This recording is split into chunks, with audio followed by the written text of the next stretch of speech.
It's time for The Drive with Q on Sports Radio 102.9 FM The Game. Now, here's Q. Good afternoon, everyone. 3 o'clock straight up on the East Coast. Indeed, a Friday edition of The Drive with Q. As always, I'm your host, Rich Quinones, right here on Sports Radio 102.9 FM The Game, part of the Coastal Sports Network, inside the friendly confines of the Ion TV studios. Angel Martinez behind the glass, producing the show. Me, Armando, keeping us on the air. You out there as well, 727-858-6650. 2 hours to play with. Obviously, as we lead into the Labor Day weekend, it'll be a short week next week, but we are going to go NFL heavy. A lot of college football. We'll get into, some of the sad news that transpired in the NHL as well during the show. Some Major League Baseball plays. Pennant race is starting to heat up. Costco is going to join us around 3:30 or so. Joey B, what's going on, my friend? And Costco too. It's funny too because I'm wondering, the checks are going to clear from Colorado for Costco this year. But hey, who knows? We'll have a little fun with him. But again, it is a Friday edition of The Drive, Southwest Florida Wake Up. We appreciate you guys keeping us engaged on this 30th of August, 2024. And as I mentioned, don't forget the 727-858-6650. So college football, want to begin there. Last night, we'll get into all the Florida teams as well. Florida, Miami. You've got FAU. Listen, I think tomorrow is going to be very high-scoring Saturday in college football. But last night, right, the whole world, they were glued. They were fixated. They had to watch Coach Prime. They had to watch Deion Sanders. They had to watch Colorado. All the talking heads were waxing poetic. Here we go. It's funny because I thought last night was, I guess when you think about it, sometimes we watch these games and listen, I like Deion Sanders. I have no problem with Deion Sanders. Deion Sanders talks a lot. He walks, he talks, he backs it up. Okay, fine. But I think it's funny too sometimes as though even when you win and you still silence the critics, and last night was not a gimme, right? I know a lot of people were saying Colorado was going to run roughshod, then everyone was talking about, hey, let's look at the line. Here we go. Is it questionable? Well, again, depending upon which side of the fence you wore your hat, right? I mean, think about it. North Dakota State battled them pretty well. They fell 31-26. So I never thought that Colorado was going to run away from that game last night. I just didn't. I really didn't. But I know some people again. They look at certain things and they love the flash of Colorado. They look at the players and obviously, I mean, they really didn't do anything defensive. They saw problems defensively. I think we know that, right? But a lot of people thought Colorado was going to put up 35, 40 points last night. I mean, people thought it was going to be a high scoring game. They didn't cover, obviously, laying the 9.5, and the total was 58.5, but they got the win. And then, of course, you get Deion afterwards, hey, some of the media are pissed off that we lost, some of them are not happy that we won. Well, it's basically, I'm sorry, they wanted us to lose, and some are not happy that we won. It's basically saying the same friggin' thing. You're talking out of two sides of your mouth. And again, here's the problem. If you're Deion Sanders, you got to continuously back it up. You have to. You have to. You got to back your play as we do with Gambling Pod as well. And listen, I'm telling you right now, and Joey nails it, right? He's out there, right? Denver fan, knows what's going on in Colorado. And guys out there smoking and joking, small on defense. They're going to have some issues this year, and they're going to surrender and give up a lot of points. But it shows you that it is still the Deion effect. It is still the Deion Sanders, the primetime Shedeur Sanders, Hunter look like an absolute beast. Right away, people want to, hey, here we go, trip to New York. I think we got to settle and pump the brakes a little bit when it comes to that. But they are a talented team. But this is what happens in college football. When you bring in the big time name, i.e. Michigan and Harbaugh, right? When you bring in the big time name, Deion Sanders is a big time name. His son is a big time player. Travis Hunter is a big time dual threat. I mean, the kid Sanders throws for 445 yards and 4 touchdowns. Absolutely insane. But it's going to be interesting to watch. When they win, life is good. When you lose and you get humbled, what happens? You're not going to talk as much. And I'm not buying into Colorado as much as everyone else is. And we'll get Costco's thoughts on this in about 15 to 20. I'm not. I think they're a talented team. I think they're going to have problems against bigger opposition in the trenches. I think teams are going to be able to throw a little bit against them. I definitely think they're going to be able to run against them. Is Colorado's offense cut out to score 35, 40, 45 points a clip? I don't know. But we know something. We know college football is pretty much back. We know college football pretty much, here we go. And you got the schools down in Florida, as we always say hello to our Southwest Florida audience, that right now, tomorrow, I think is a monster game to start things off. I mean, I'll tell you what I'm going to be doing. You know, the weather starts to break a little bit. It should be about 80-ish. Get a little fresh air, a little hot toddy. Here you go. But 3:30, Miami, Florida. Bang. Just bookmark it. Miami's laying 2.5. The total is 54.5. This is a big, big opportunity for number 19, Miami this year. You got FAU. They're in action. So we'll give you the picks. We'll obviously highlight, accentuate, focus on the teams, the Florida teams. You got Temple and number 16, Oklahoma tonight. As I mentioned, FAU, Michigan State. Michigan State's laying 14 as we speak. So a lot of college football to get into. The NFL. I wanted to bring this up with the NFL. And I want to hear from you guys. I haven't heard much thought on this. And I feel as though this is kind of going not talked about enough. If I can just kind of put it out there for a second. It's just not being talked about. Has anyone at all been following what's going on in Brazil? Now, if you know me, again, I don't watch the news 24/7. It's too friggin' depressing. You got to, wherever you lean on, whatever side of the fence, political, so it doesn't matter really. What networks, it's just everyone's talking out of their ass. They are. They're talking out of their ass. You flick on this network, it's a great country. You flick on that network, it's a horrible country. You think it, flick on that network, they're all laughing at us. You flip on that network, this is why they're all, jumping and going through and above and around, whatever. Sports-wise, has anyone been following what's going on in the country?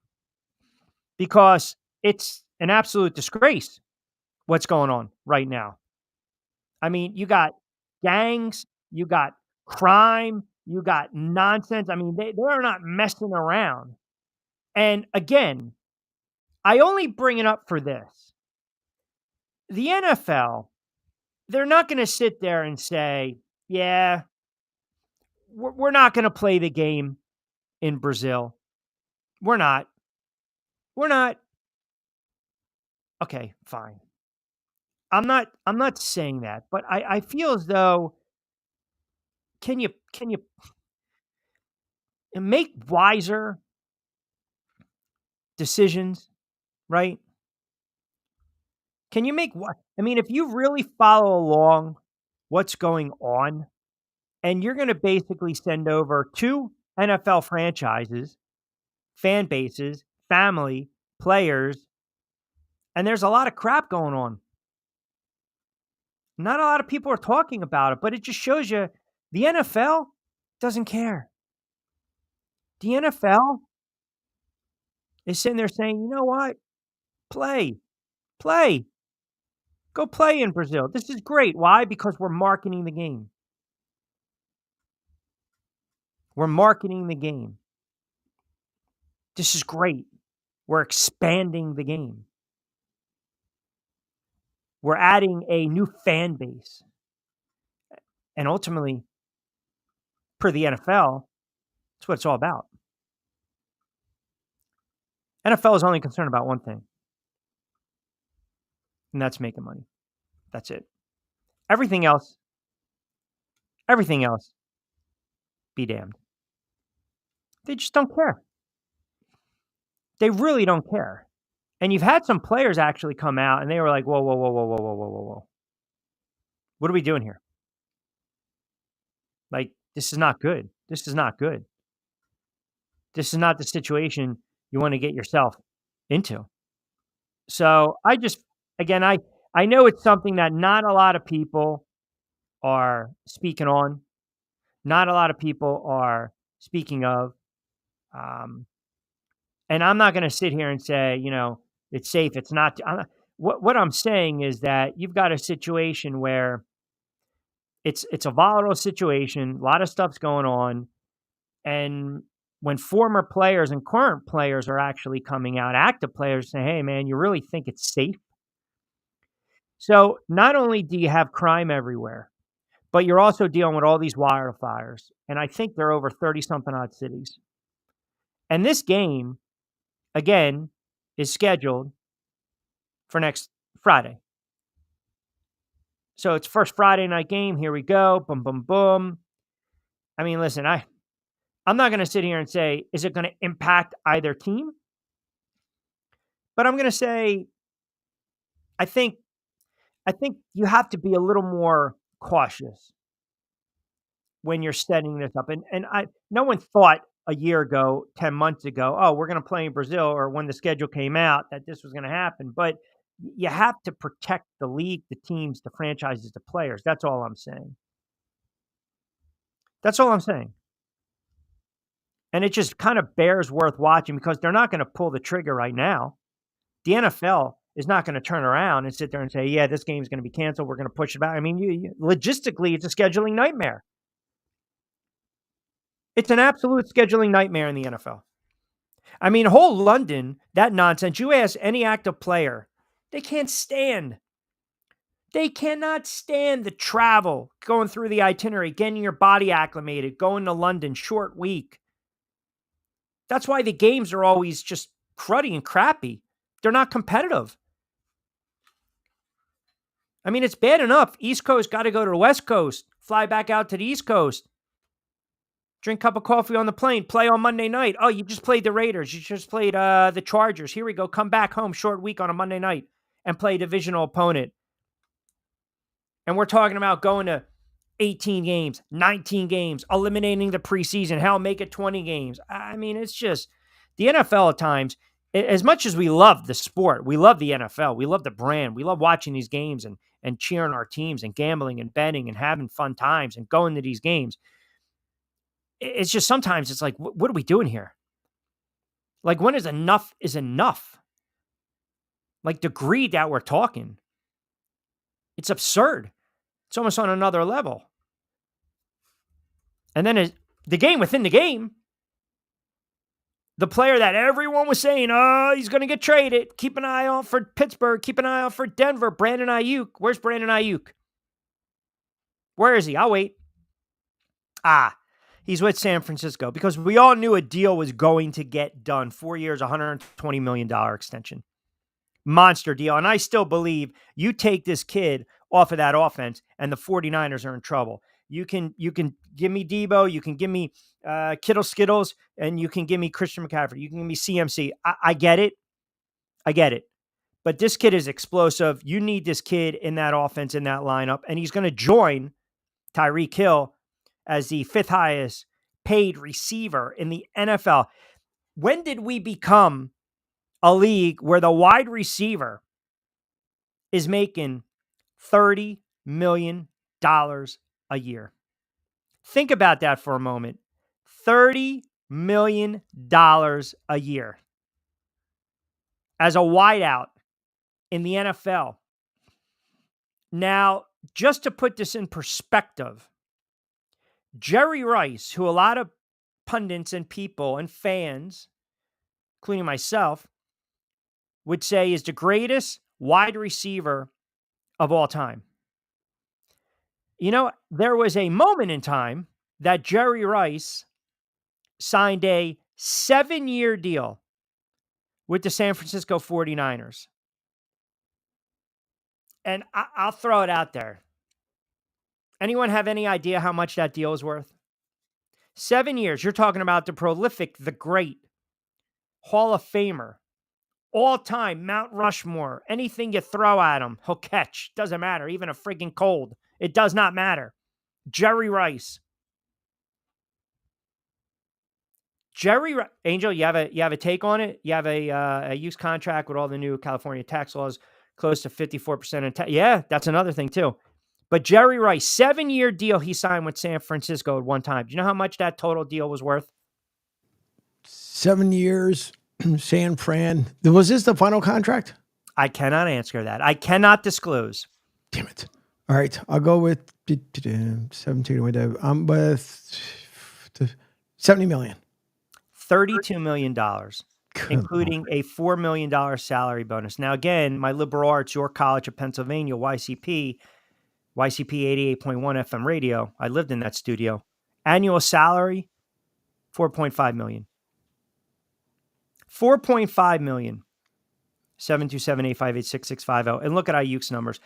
The wide receiver, the position, the explosive players now. You rush the quarterback.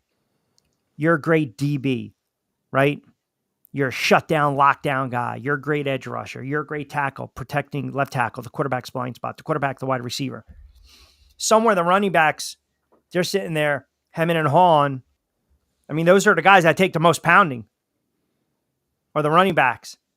And you got Ayuk pretty much making what Jerry Rice. I mean, I'd have to go and look to see how much Jerry Rice made in his entire career, but 7 years, $32 million. I'm not talking about $32 million a year, which is absolutely, at that time, you were like, oh my God. It's like when Mike Schmidt was $1 million player. SI, Sports Illustrated, had the 1988-89 salaries, the first $1 million player. And it had Schmidt's name up there back in the day. It's absurd. But hey, man, it ain't my money. Go and get yours. But I knew a deal was going to get done with Ayuk and San Francisco. So we've got a lot of college football we're going to dive in today. Costco in about 15. I'll give you some MLB plays. You got the sad news coming down in the NHL. We'll touch on that in the 4 o'clock hour. You guys out there as well, 727-858-6650. I'm going to start to kind of give you a sneak peek into week 1 of the NFL, but we are going to focus on top 25 college football. It is a very big weekend. Did you happen to watch Colorado? Yes, go ahead. Is there any, I forget the actual person they're responsible, but will there be any back your play posts that maybe, I don't know, you can give away 3 shekels for the weekend? I mean, listen, I have to, a new edition of BYP will be dropped. It will be, I can tell you the downloads have gone up, and it's because of you guys out there. I mean, we're talking last month, I think 2 of the episodes we hit 35 and over 4,000 downloads. So you guys have been absolutely friggin' fantastic. Yeah, I mean, we're gonna, our good friends, supporter from Play It Again Sports. Yeah, absolutely. We're gonna give you some BYP knowledge and drop itch, no doubt. We'll give you some plays. I have got to cut some new shows, right? And then of course I rely on you to get those up in a timely fashion. I can't be having on SR 1029 FM The Game. I can't be having that Washington says goodbye to Ron Rivera from a year ago. We need that updated, fresh content. Yeah, it's all about the shekel picks. That's what we do. We do the Q's picks. Yeah, absolutely. We used to call them the Prime picks because they were sponsored by a meat market. Yeah.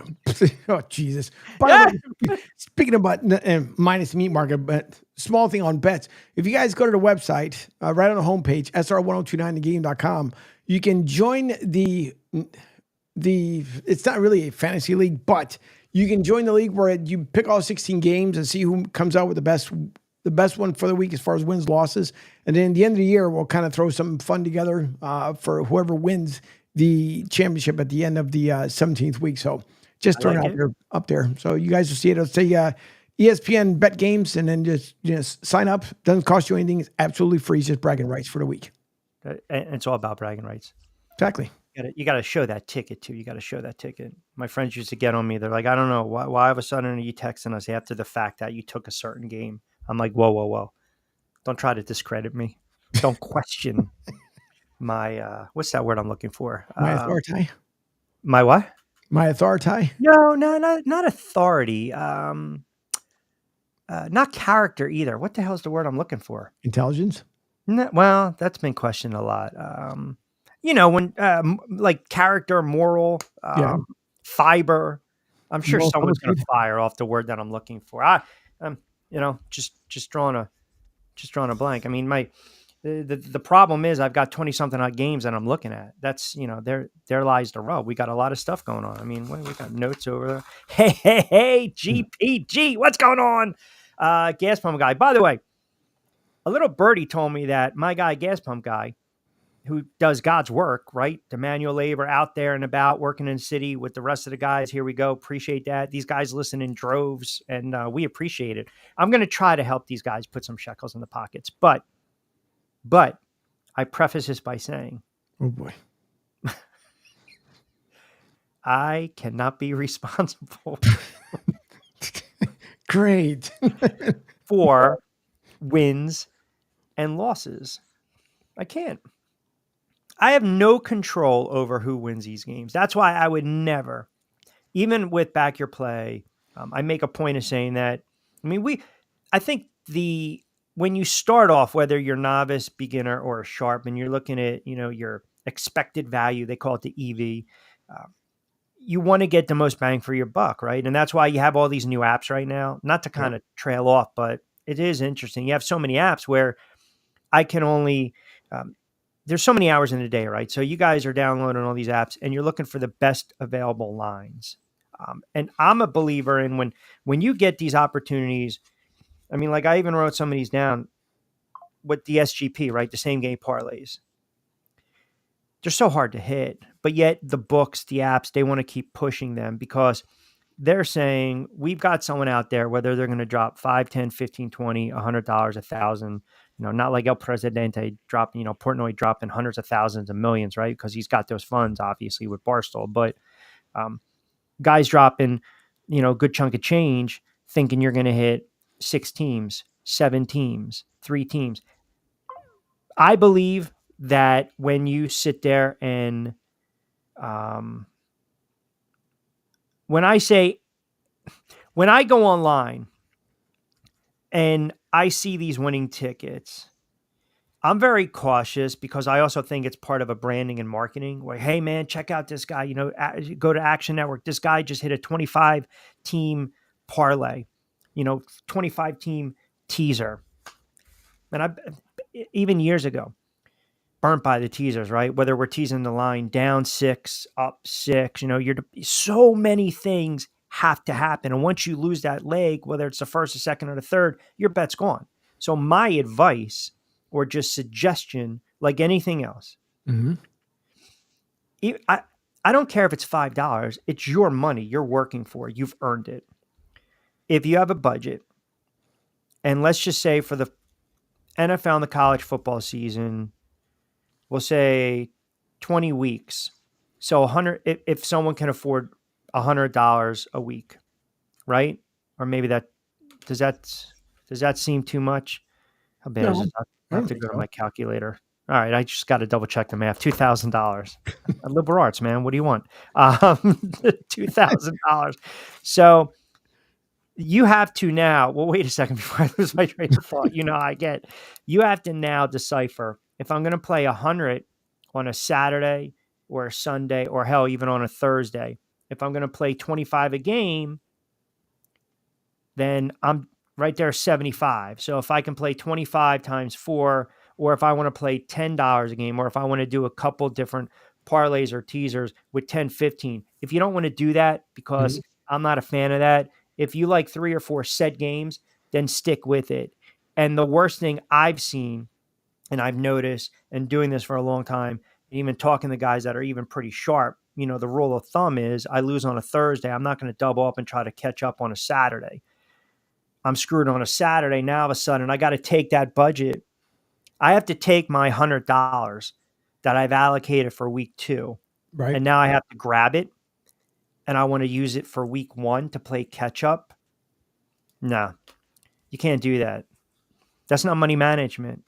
And that's how you piss through your bankroll. Right. Now, You know that obviously I'm not a betting guy, so No, I'm the worst when it comes to this stuff. But the other day I heard that you have to spend. Why do you spend $180 to make $100? Explain that one to me. because you got the juice. It's what the line is said, right? If I'm a favorite at minus 150, I got to lay to 150 to win back to 100.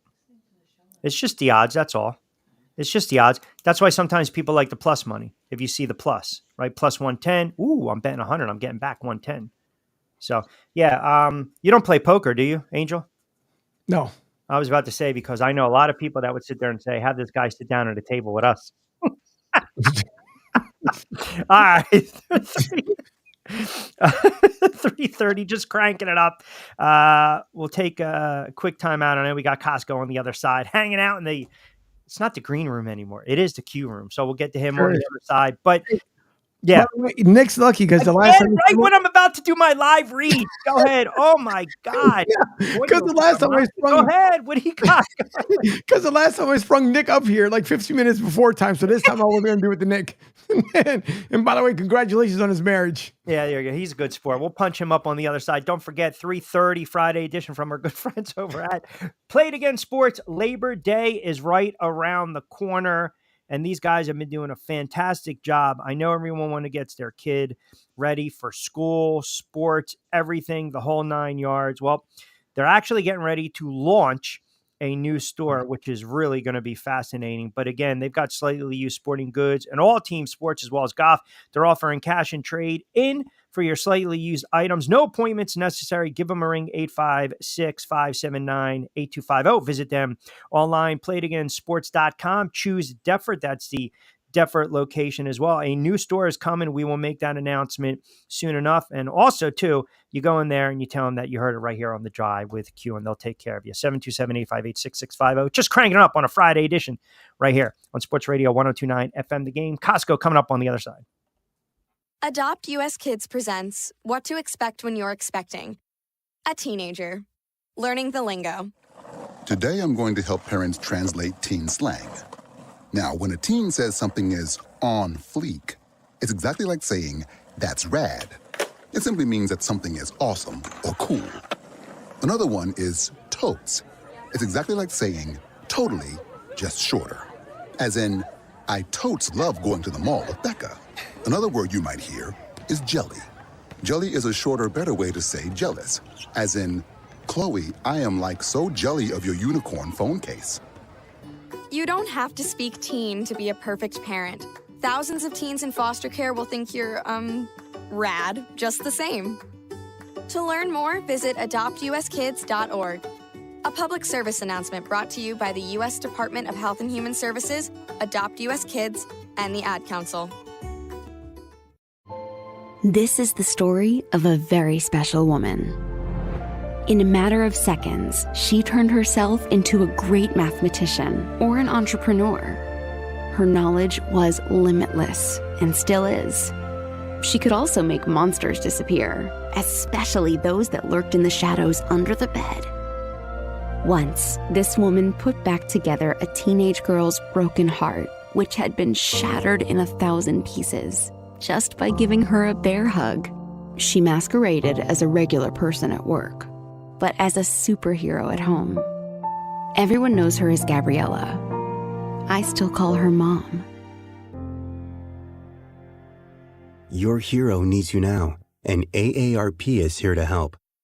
Find the care guides you need to help, complete with tips and resources at aarp.org/caregiving. A public service announcement brought to you by AARP and the Ad Council. Call or text the show at 727-858-6650. Now, back to Q. All right, 3:35 on a Friday edition of The Drive, coming at you inside the friendly confines of the Sports Radio 102.9 FM studios, powered by Coastal Sports Network. Rich Quinones here. Angel Martinez behind the glass. And there he is, no longer a child, no longer a teen, but a man, an hombre, as he gallivanted in the back for 2 or so weeks over in Europe and Italy, glowing cheek to cheek, smiles all around. That's what happens when you finally settle down and you find someone that can put up with you. that won't happen on this end.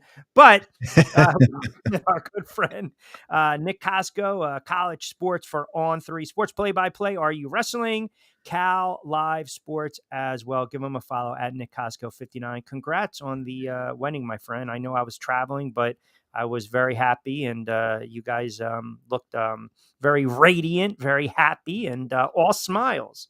I appreciate that, Q. Pleasure to be back on. And, well, I mean, obviously you tolerate me because you just keep asking me to come back on every single week once the football season starts. Hey, I do have to know, though, was that now you were in Italy for 2 weeks?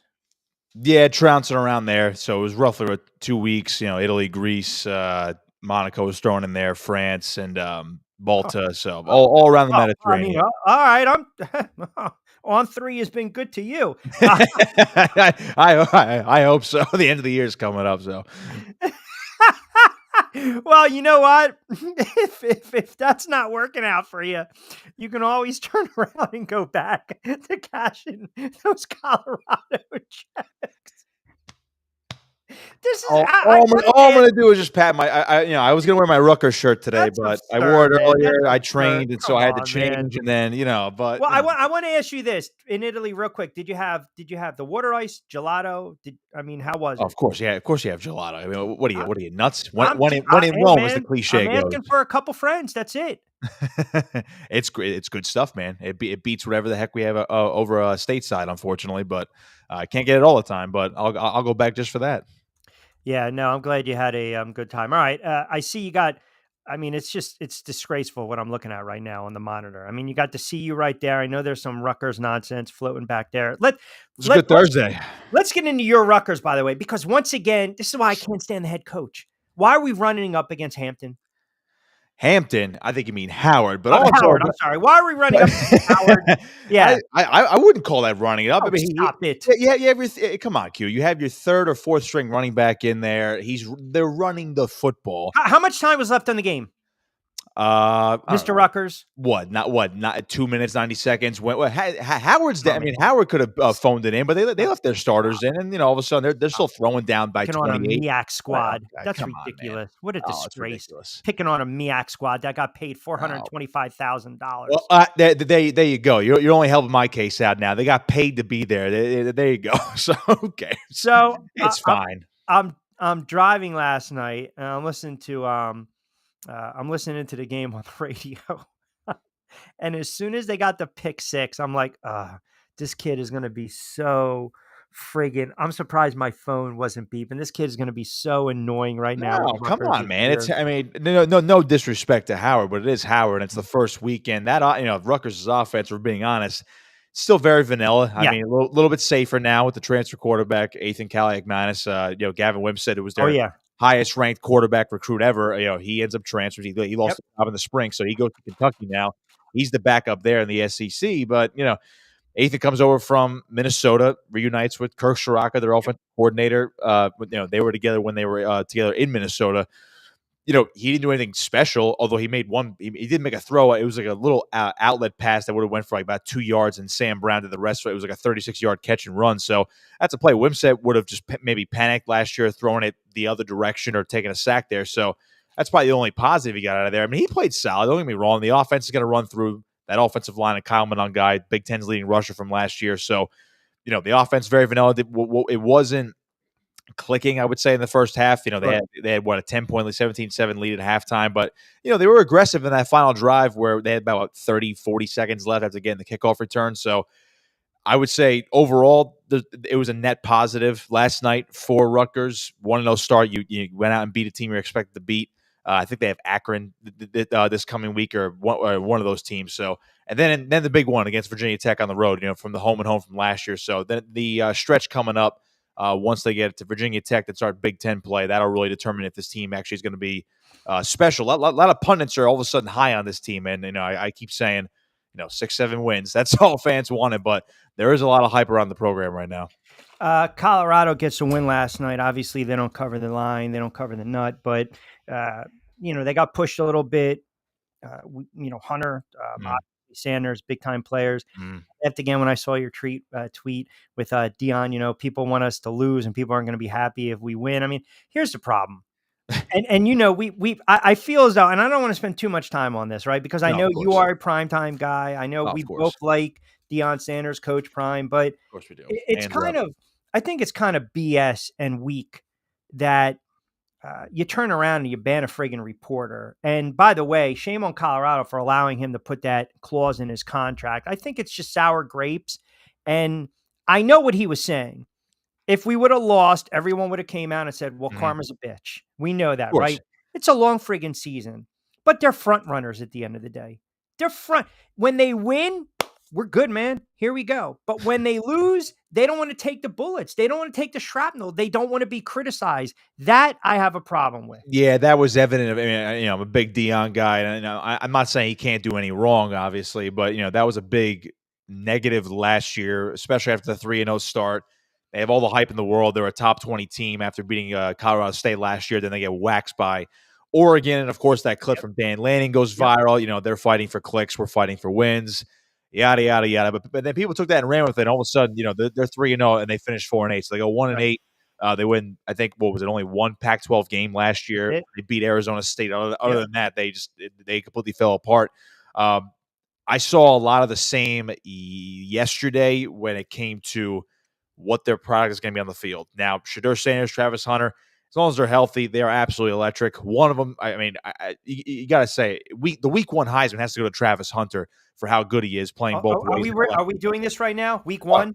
Well, week one. Hey, come on. There's always the overreaction in college football. There's always, people are talking about the playoff right now when you can actually have 2 losses and get in this year, maybe even 3 for all we know. So, people are, waxing poetic about, well, their season's going to be over if they lose this weekend. It's week one. It's not even September yet. It's only August 30th right now. But that's the beauty of college football. That's the beauty of college football, right? You lose one and you're pretty much done, right? Oh, yeah, absolutely. Yeah, that is the beauty of it, but I'm glad there's a little bit more leeway now. But anyway, back to Colorado. You saw some, just the overall on and off the field, you saw some of the same things you saw last year. Basically, a lot of it, which is as long as Shedeur Sanders has time, he's going to make plays. He is a really good quarterback. As maybe people don't want to admit that just because of the aura around Colorado. He is a good quarterback. He's going to be. He is. Yeah, if he keeps playing the way he's playing, he's going to be a top 10 pick in the draft next year, if not the first quarterback taken in the draft. Hunter's going to go in the top 10 as well, as long as he stays healthy. People are going to like him as a two-way player, but he'll eventually,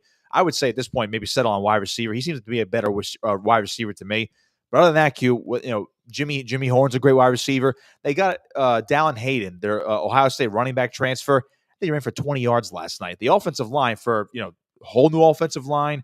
A lot of transfers. Jordan Seed, the 5-star freshman, he's starting at tackle. They still couldn't get a push up front. And then you flip it to the defensive side of the football, and again, they tried to reload the staff too. Warren Sapp is their defensive line coach. He's helping out the defensive line. Warren Sapp, a Hall of Famer, and this team still can't get a push up front. North Dakota State, I think, had time of possession 2/3 in favor of them. Now, what happens when you go against the big boys and they dominate the line of scrimmage? Yeah, and that's what happened. And it's not taking anything. It won't take anything away from North Dakota State, but they are, an FCS school, but they're a perennial power at the FCS. This team probably could compete at the FBS level. You throw them in, one of those Group of 5 conferences, they would be just as good, if not better, now with more resources. Like, this was a legit football team last night. So I don't want to take anything away from North Dakota State or the fact that it was a good win for Colorado. But if North Dakota State's going to do that to you, I don't want to say Nebraska's going to be an instant turnaround in year 2 under Matt Rule, but what is Nebraska's big boys? What are they going to do to you next week? 250, 300 yards, boom, easy. Yeah.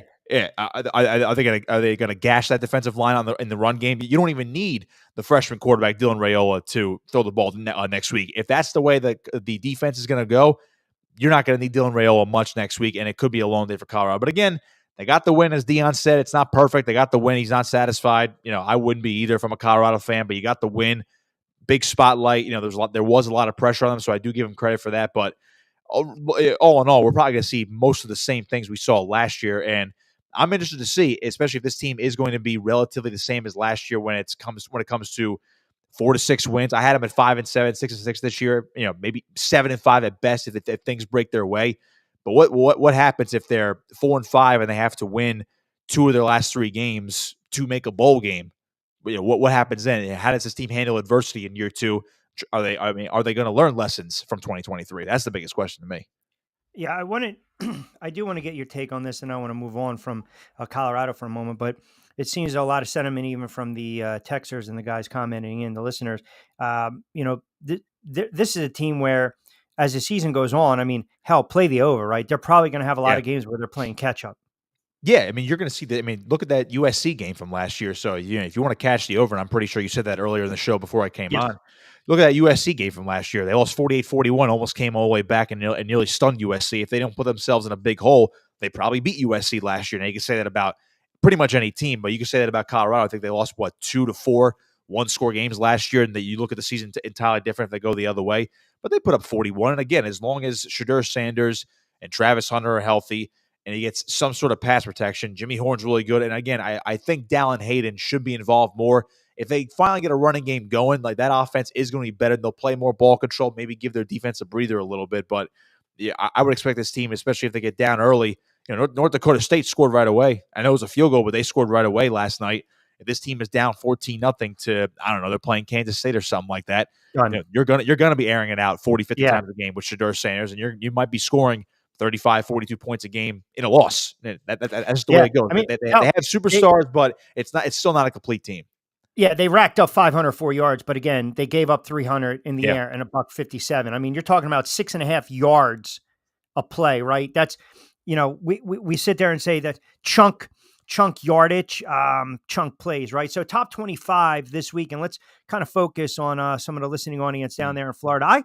I mean, do we overstate how big of a season this is for the U and Miami when you really kind of put it in perspective? I mean, where are you with this right now? They're ranked number 10. They got a lot of expectations. They have the in-state rival Florida. They're laying 2.5. I saw 3. It'll close most likely 3.5. That's an issue if it does with some books. The total is 54.5, but there's a lot of expectations down there with Miami. Yeah, I'm seeing Miami as a 2.5-point favorite as well. Top 20 team in the country. Yep. This is probably for. I mean, again, you're talking about Florida schools. They are playing Florida, so they're at Gainesville. You would think Florida has the advantage. They're in the swamp, but people really question Billy Napier. I like Billy Napier personally, but Florida's impatient at this point. You're going into year 3. You expect to be competing for the SEC at this point. That's not the case. This Florida team to me, is going to be, again, in that 6 to 8 win range. Maybe if things break right, you see a 9-win team this year, but their schedule is absolutely brutal. Now, they can start increasing that buzz again and getting back on the right footing if they do beat Miami. And, they pull off that upset via the rankings. And again, Miami's a road favorite, but Miami is, they're the team in the ACC that people have a lot of hype around. You talk about, is Clemson going to turn it around? Everyone was high on Florida State till they lost to Georgia Tech in week 0, and then all of a sudden, the ceiling's falling down, or everything's collapsing on Florida State after one game. But stop. But Miami, because of the resources they've poured into this program, the fact that they were able to poach Mario Cristobal a couple years ago from Oregon, this is a Miami guy. This is who you wanted to usher Miami into that NIL era with a bang, and they. Not to toot the Jersey horn, but this is a team that lost to Rutgers in the Pinstripe Bowl, Yankee Stadium last year. That's not Miami football. It's great for Rutgers, don't get me wrong, but that's not Miami football. Miami 9 times out of 10, maybe 9.5 times out of 10, is expected to win that game and win it convincingly.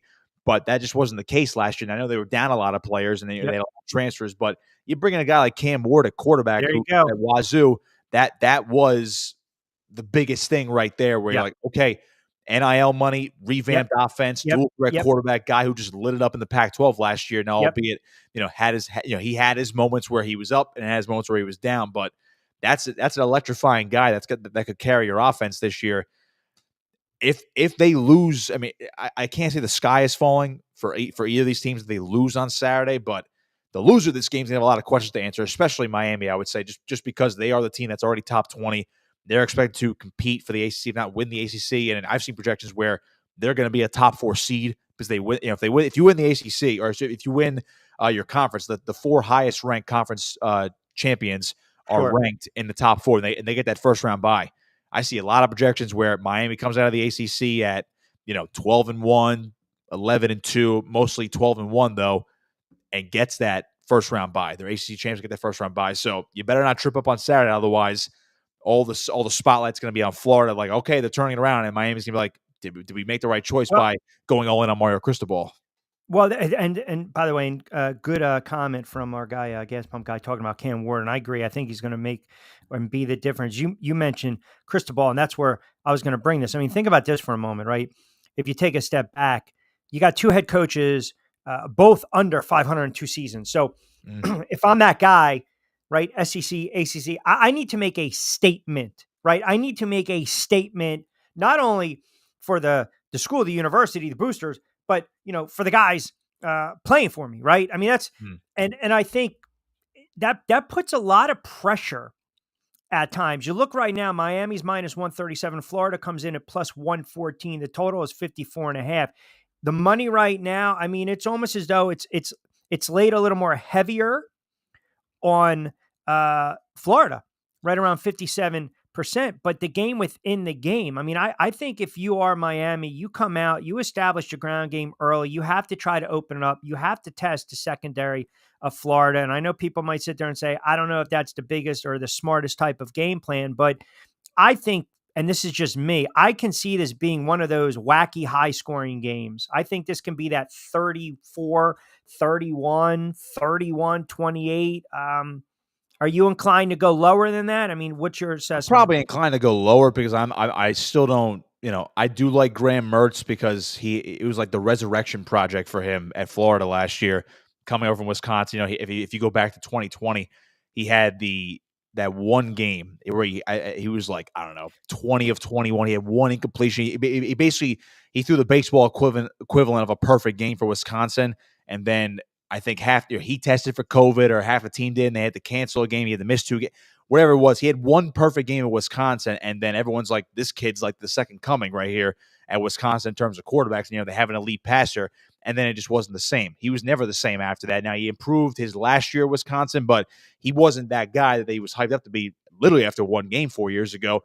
But he turned it around last year at Florida, had a very solid season, and I know he had Ricky Pearsall last year who was drafted in the first round this past spring. But, if he is, he's a veteran guy. He's been around 5-6 years in college, the beneficiary of, the COVID eligibility. But as Billy Napier puts it, if this guy actually does take leaps forward, then this is going to be a more prolific offense. I'm inclined to take the under in this game, or, really, I don't see a, 34-31 game. That's just me though.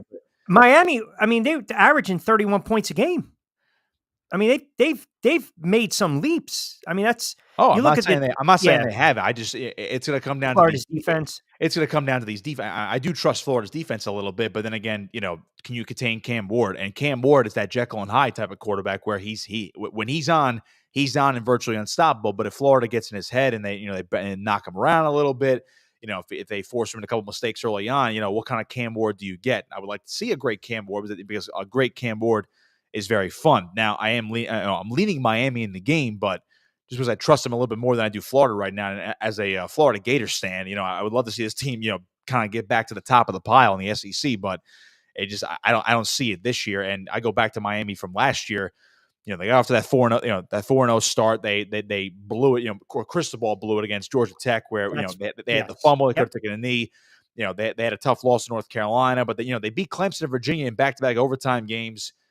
But you look at the games against Florida State and Louisville last year, with teams that were top 10 at the time, 1-score losses, and again, a 1-score loss to Rutgers in the bowl game. They had a lot of 1-score losses last year. So, do they bounce back from that? And if they do, then realistically, as some of my colleagues on On3 say, this could be a 10-11 win regular season team that's going to win the ACC. I mean, that's how good they can be. I need to see it first.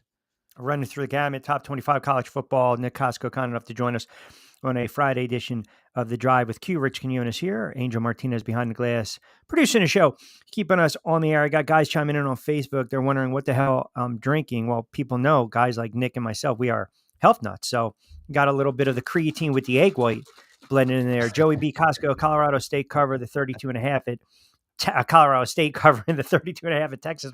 Why are you laughing? Because I'm shaking it up, man. I mean, Hey, I hope you got your lifting today. So that's we don't mess around with that kind of nonsense. No, I know high scoring tomorrow, Colorado State. Probably on Texas's end. Yeah, sure. I don't know about the covering the 32.5 for Colorado State. It depends if Texas wants to call the dogs off at some point. Yeah, with the way Texas is being hyped up this year, this team is basically you have to get to at minimum the SEC title game. But you have to be 11-1 or 12-0 and be in the SEC championship game. They do play Georgia this year. That's going to be fun. I can't wait. But I think you at a certain point against Colorado State, if they're up big enough, you might see a little Arch Manning action tomorrow as well. So number 14 Clemson, number 1 Georgia. I like riding Georgia. I love their defense. We've seen what they've been able to do over the last several years. Arguably the marquee matchup of week 1. If you check out the odds board, think about this. Back in April, Caesar Sports opened the matchup. Georgia minus 13.5. The line is pretty much toggled between 13.5, 14. It diced and sliced a little bit over there. Over the past couple of days right now, Georgia's made a couple of brief little dips. Minus 13, shot back up, rebounded to minus 13.5, minus 120. Obviously, it's the biggest game of the weekend. I mean, it could ultimately decide what the hell is going to go on the rest of the way. With that being said, I don't know. I look at a game like this, Nick, and I say I'm more inclined to look at the under, right? Because you look at Clemson, they don't really have a downfield passing game. You lose the running back Shipley, who is pretty much a jack of all trades. And we know about Georgia's defense. They can slow down offenses. I do like Georgia in the game. And that's just, again, that's one of my plays tomorrow. Yeah, I find it hard to believe that Clemson's going to cover that. I don't know what to make of Clemson. I would like to think that because Dabo Swinney's the head coach, that this team's going to be at least competitive and good. I mean, their bad year, Q, is 8-4, which was last year, right? They were 8-4 in the regular season. That's a bad year in Clemson, South Carolina. Can this team win 10 games? I don't know.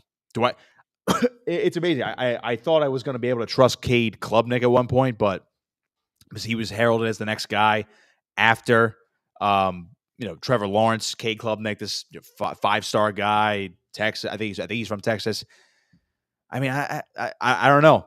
He is the biggest question mark, and when your biggest question mark is at quarterback, how do you take this team seriously? That's why people are not talking about Clemson when it comes to winning the ACC. I mean, I've seen very little projections with Clemson in the in a 12-team college football playoff. You're going to see 3 to 4 teams in the SEC, 3 to 4 teams in the Big Ten, and then you sprinkle in maybe 1 or 2 from the ACC and 1 and 2 from the Big 12, and you have your group of 5 team. And I don't know if my math is correct, but that's probably 11 or 12 right there. So I don't know what to make of Clemson. Georgia, to me, is just too good. I can't wait to see what is considered going to be a 3 to 4 team race ultimately between Georgia, Texas, Alabama, and Ole Miss at the top of the SEC, at least as I see it in August. So Georgia, to me, is just too good. And if Carson Beck is going to be that good again, where he takes a step forward in his final year and is that Heisman favorite, and if he plays like that, I mean, this to me is going to be over by the third quarter. Bookkeeper right now has Georgia laying 12, total 48.5, minus 506 on the money line. I just don't know why everyone hypes up Texas, then they fall short. You think they'll do it again this year and fall short at the end. Gas pump guy. I'm not touching. The more I think about it, I mean, I'll lay the 11 to hell with the money line. But well, if I can catch it at 12, I'd be happy with that. But and we were going to talk a little bit about Texas as well. I'll get your thoughts on them. What other? Give me a game or two that you've kind of have under the radar. It's kind of. I mean, it's kind of tough to tell just because it's the first week, and you're loaded with a slate. But of course, the standalone game, which I don't think is actually getting enough attention now on Sunday, is USC and LSU. 7:30 prime time. It's over in Vegas. What does USC have this year? Big Ten USC now, which is really still weird to say. LSU moves on. Both quarterbacks move on from the top 2 picks in the draft. Yep. So how does Miller Moss look for USC? Does that USC defense actually improve? What does Garrett Nussmeier do at quarterback for LSU? This is year 3, I believe, now for Brian Kelly at LSU. There were strides taken last year, obviously because of Jaden Daniels winning the Heisman, and they got to the SEC championship game. But again, you run into a freight train. Actually, I think that was the other year. I'm thinking I might be getting my years mixed up. Look, man, I just got back to the States a couple of days ago. My brain's all screaming. I'm too high on Deion Sanders right now. But in any event, you have 2 new quarterbacks right now. The excuses are just absolutely keep them in Europe, man. Keep them for another day, right? a warm up. This is our week 0. I know it's week 1 in college football. This is our week 0. Which I don't like either, but go ahead. No, I don't like week 0 should never exist. Anyway, but you look at this game where LSU have seen like 4-5 is the line right there. LSU favored by 4 or 5 points. I mean, you have to like LSU because I mean it is hard to trust USC's defense. And again, you have Lincoln Riley, you have the offense. People think Miller Moss could be a dark horse Heisman candidate. Again, he's a Lincoln Riley quarterback, and naturally, you have to go that way. Miller Moss looked really good in that Holiday Bowl last year. Does that carry over? If it does, this could be a shootout, because I think LSU could still score a lot of points, as evidenced by the total, which I've seen ranging between 64 and 65 in this game. And again, you're playing in Vegas, playing on the turf, indoors. This could be a track meet for all I know, but I do like LSU in this game. But that since it is the standalone game, and we are still a week from the NFL kicking off, I do like that game. That game really does intrigue me on Sunday night. I wanted to get a quick thought. And we talked a little bit about Texas, Colorado State again. I mean, that's sometimes you look at these spreads. We see that a lot. I mean, Alabama, I think, is laying 32 against Western Kentucky. Ole Miss is laying 43 against Furman. I mean, listen, you can't. I mean, you just look. Here's a game. Let me get your thoughts on this game. And I'm surprised you didn't bring it up because I can't friggin' stand them. Notre Dame and Texas. I know. Yeah, I knew you were going. Yes, absolutely.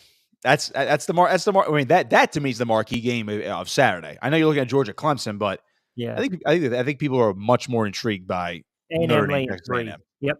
Yeah, I think they're much more intrigued by that. And I mean, it doesn't surprise me that Texas A&M's a favorite because they are at home. It is in College Station. College game day is going to be there tomorrow. Marcus Freeman, to me, what he does with Notre Dame, this is the year where I think they take that leap. Now, it's going to hinder on Riley Leonard's health offensively because we saw him at Duke at times where he was really great throwing the football. Then I think it was he was really banged up last year, but I mean, it felt like the guy barely ever threw the football last year and ran when he had to. Then he was all banged up. I mean, he was like a walking ambulance last year. So if he's healthy and he stays healthy, and again, I know it's another year with a grad transfer quarterback from Notre Dame after Sam Hartman last year, but this Notre Dame team, man, and I know they can't get a top 4 seed in the playoff because they're not affiliated with a conference, but right. I mean, Notre Dame's got some dudes. They got a great, they have a really good defense. The offense is always there. They have big boys up front. They're going to have a sound running game, and Leonard as a healthy quarterback will give you that dual threat ability. I'm interested in Texas A&M. Connor Wegman is low key, maybe one of the better quarterbacks in the country when he's healthy as well. And again, health is paramount for a lot of these guys. But Texas A&M is going to be very interesting. The post Jimbo Fisher era, Mike Elko taking over. I like his ability to maybe put a stamp on this program, and if they get a win there, the hype train's gonna go about 90 miles an hour for Texas A&M if they beat Notre Dame tomorrow night. So I like Notre Dame to. I like them to win outright though. Yeah, as much as I'm interested to see Texas A&M, but I would like to take Notre Dame outright in this. They're +3 from what I'm seeing, but yeah. I'll take them outright.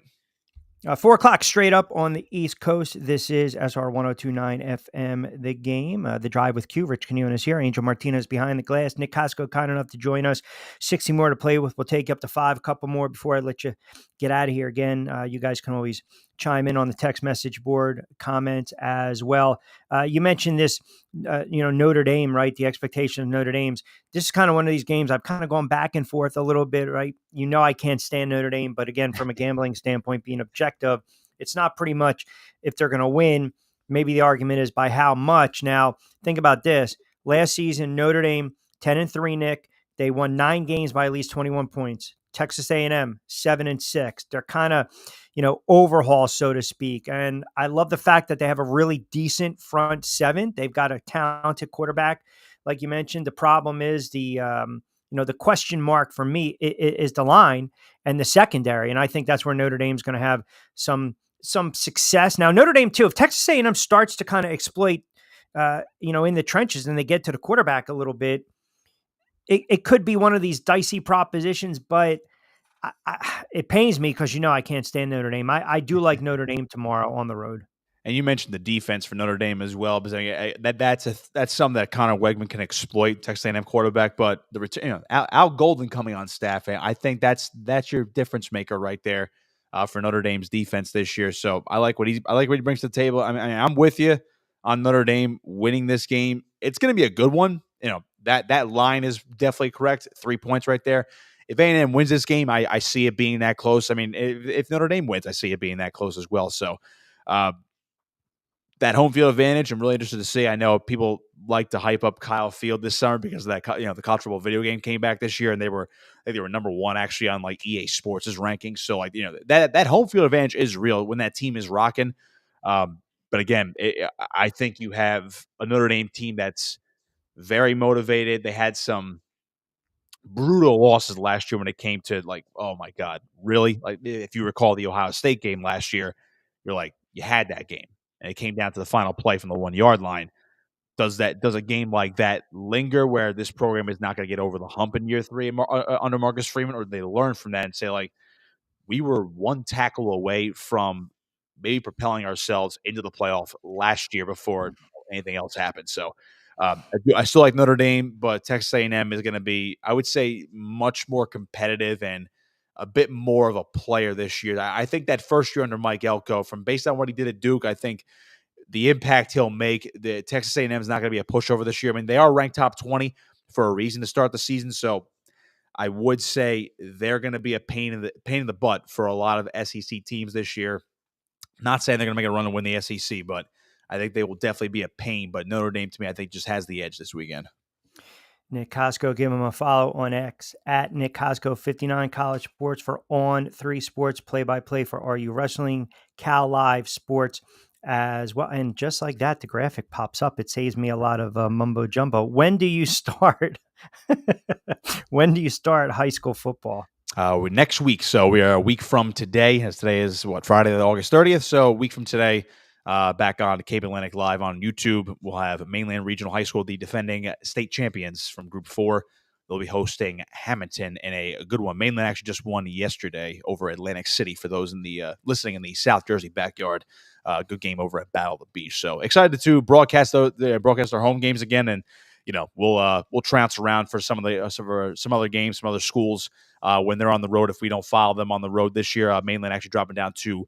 I actually found this out this morning. I didn't realize it. They're dropping down to Group 3 this year based on the enrollment. Oh, really? They have dropped down to Group 3. And the schedule is loaded because they're in the top division in the West Jersey League this year. So when you look at the schedule, it's loaded. And actually, the defending Group 3 state champion Delsea Crusaders are the final regular season game for Mainland at Delsea. So that'll be an interesting one to watch when it comes to later October. But yeah, we get going, we get cracking. Next Friday night at 6 o'clock. Our listening audience up and down the coast, man, whether it's in Florida, Jersey, and Delaware, and Maryland, VA, it's all about Friday Night Lights, high school football. He, of course, is Nick Costco, fresh off the honeymoon, 2 weeks, using those checks from Rutgers and Colorado to pay for the 2-week vacation. I'm going into year 10 broadcasting Rutgers wrestling, so maybe there will be a bigger check cut here. Absolutely. That is wild. 10 years already? Yeah, if you go by the 3 years on student radio, and then this is gonna be year 7 on Big Ten Plus, if you can believe that or not. That's absolutely 10 years. I just saw a clip. Talk about dating yourself. I called the fights at Cape Henlopen High School, and someone sent me a clip, and they're like, "Is this you?" And I think it was 2008 or 9. It was like 100 friggin' degrees. The fights were in the high school. It was summertime. It was like a 4-hour friggin' drive. I'm the only jerk off wearing a suit, soaked in sweat, right? Calling the fights by myself, then having to do ring announcing duties. I mean, imagine how much of a jackass I had to feel when I was like, all right, we'll go up top. We'll throw it to Rich Quinones. All of a sudden, back then you drop the microphone like this. It's like, oh yeah, you're making all that static noise and going like, that's brutal. Dating myself. So, all right, brother. Look at very nice. this. Well, It is, Angel yeah. just That is flashing. for How about that is for public this? consumption. It is on my Twitter. So Yeah, hey, listen, we listen for privacy laws. yeah, be damned. privacy is no. Hey, I Look put it at out there. you. Hey, Look at you. it's a true statement. So that's You what guys look fantastic. You guys look absolutely fantastic. no, we I'm appreciate glad that. you had a nice time, and I'm glad you had a good trip. And like I said, as long as those checks don't bounce, you're good to go, brother. That's what it's all about. Yeah, well, we'll see how Colorado does in Lincoln, Oh, Nebraska look at next this, week. So. Joey B. Had Joey B giving a little shout out to the continent. Chris Carlin on the mat. I think No, Costco. I like Chris. Come on, no. Listen, you can take Chris, right? No, I love Chris. Yeah, who doesn't love the continent? Who doesn't Come love on, him? I'm not going to toss him around on a mat. Yeah, hey. Chris is a strong dude. Don't get me wrong. Chris is a big dude. It is the girth. Chris is a big dude, but it's all love. Well, I would never challenge Chris Carlin for a wrestling match. Nicely produced, all right, my friend. All right, go have a. You got fans now. Go. I guess so. Yeah. Go enjoy Friday. The season's going to be absolutely wonderful when we're doing this in mid-November. We absolutely look forward to getting you on during the college football NFL season. I know you're going to join me on BYP as well, but always appreciate it, my friend. And have a good weekend. Enjoy the Labor Day. Enjoy the games. Appreciate you, Q. You too. All right. There you have it. My guy, Nick Costco. All right. Got to take a quick time out. I know we are behind. 4:06. Got to remind you, marketing, branding needs Acorn to Oak. Check them out online. They've got ridiculous tools to use, including their lead generation source by the name of Site Squirrel. It's pretty easy. It'll give you up to 500 IDs for all the small and medium-sized businesses throughout the tri-state area. And heck, you can be businesses down there in Florida as well. It is a great lead generation source, Site Squirrel, and that's part of Acorn to Oak. Check them out online. Yes, Angel, the incredible shrinking head is back. When I see you pop up, that means you're getting ready to chime in on the drive. So what do you got? No, well, I really didn't have much, but I think what cracks me up more than anything else, first of all, congratulations to Costco, because that was absolutely awesome. And how do you not post the pictures up there? You had to, give the wife some love here on. Yeah, absolutely. But it's kind of cracking me up as I'm obviously paying attention to everything that's going on, looking at the live feeds for other stuff. But it makes me laugh on how much everybody, is there a word called suck-upness to Brandon Ayuk's contract? I'm like, you guys are freaking killing me. Really? Like, what do you mean suck-upness? Well, because it's like, it's $120 million, whatever it was, but it was just a little over 48 hours ago. Is he a team player? Is he this and that? Blah, blah, blah. And all of a sudden, I can't get it. Come on, man. That is, again, the way of the world, right? You can go ahead, post that up there, because I was thinking circle gets a square. Yeah, well, you know what? That actually could mean that, right? It means like, hey, we got to hit the commercial break, even though we are behind. But listen, you get paid, man. That's right. You get paid. This is what I'm saying. We knew he wasn't. Hassan Reddick, that's a different animal. That's a different issue. But Ayuk is talented, right? But at the same time, too, they haven't done anything with Trent. So I mean, and legends posted he's on the what do they call that? The reserve list, just in case. But I don't know. When I hear Ayuk's name, it's almost like Ayuk is on fire. We don't give up. Let the. All right. 10 past the 4 o'clock hour. We will indeed take you up to 5 o'clock straight up. Good stuff coming in. Got a lot of Facebook comments. My God, the Dion supporters. I love when I just rank all the Prime supporters, the Coach Prime. We'll get into that. Some baseball stuff. I want to start to take a look into week 1 of the NFL, and obviously we'll touch on what transpired in the NHL as well. Keep it locked in on a Friday edition of The Drive right here on Sports Radio 102.9 FM. The Game, Southwest Florida's newest game in town. We are part of Coastal Sports Network, powered by ION TV. Hey, Dad, your prescription will be ready in just a minute. Hey, Dad, your laundry will be ready in just a minute. Dad, your lunch will be ready in just a minute. Hey, honey, why don't you take a minute? When you help care for a loved one, you give them as much time as you can, making sure they're safe and comfortable. But it's just as important that you take some time for yourself.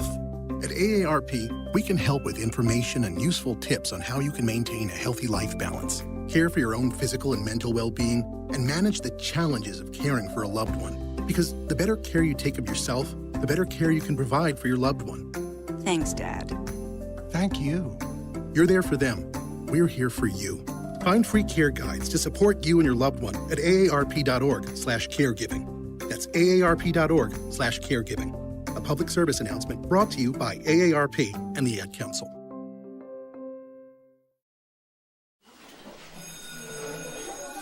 All right, class. Let's hear what everyone did this weekend. Jill? Well, I raised my older sister to a big oak tree. It was at least 100 years old. My mom said I must have set a record or something. And then we went down by a stream and perched up on this huge rock and saw all of these little minnows swimming around way below us. And then I rescued my little brother from an evil slug king who was guarding him at the bush fortress. And my sister and I brought him back to our super twig fort for safety. And then we all laid out and told stories until it got dark. And the Big Dipper led us all the way home. Wow. Awesome. Where were you, Jill? Yeah. We went to the forest. It's not that far away. Anyone want to come this weekend? Ask your parents to take you and your friends to the forest this week and find the fun, adventurous you. It's closer than you think. Check out discovertheforest.org. Brought to you by the U.S. Forest Service and the Ad Council. Download the Sports Radio 102.9 FM The Game app and tell your friends that Florida has a new leader in digital sports radio.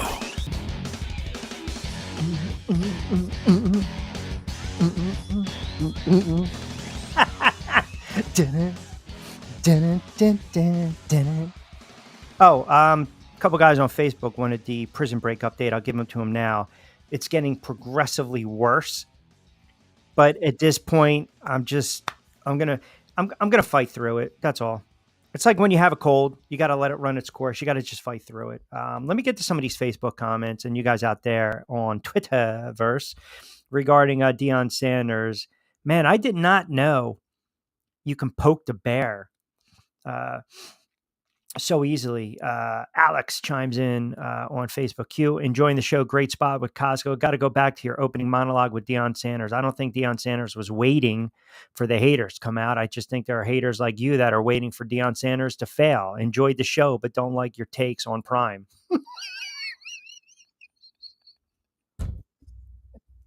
I mean, that's actually the nicest, but yet I'm not hating on the guy. I'm not. If you go back last year, the one BYP episode I did on the YouTube channel, it's like 20-something odd thousand views I did with Costco right after they won to start the season against TCU. All I'm saying is what we get trapped in this whole, I believe there are players, there are teams, there are athletes, and some of them are front runners. And when things are going well, everything is going well.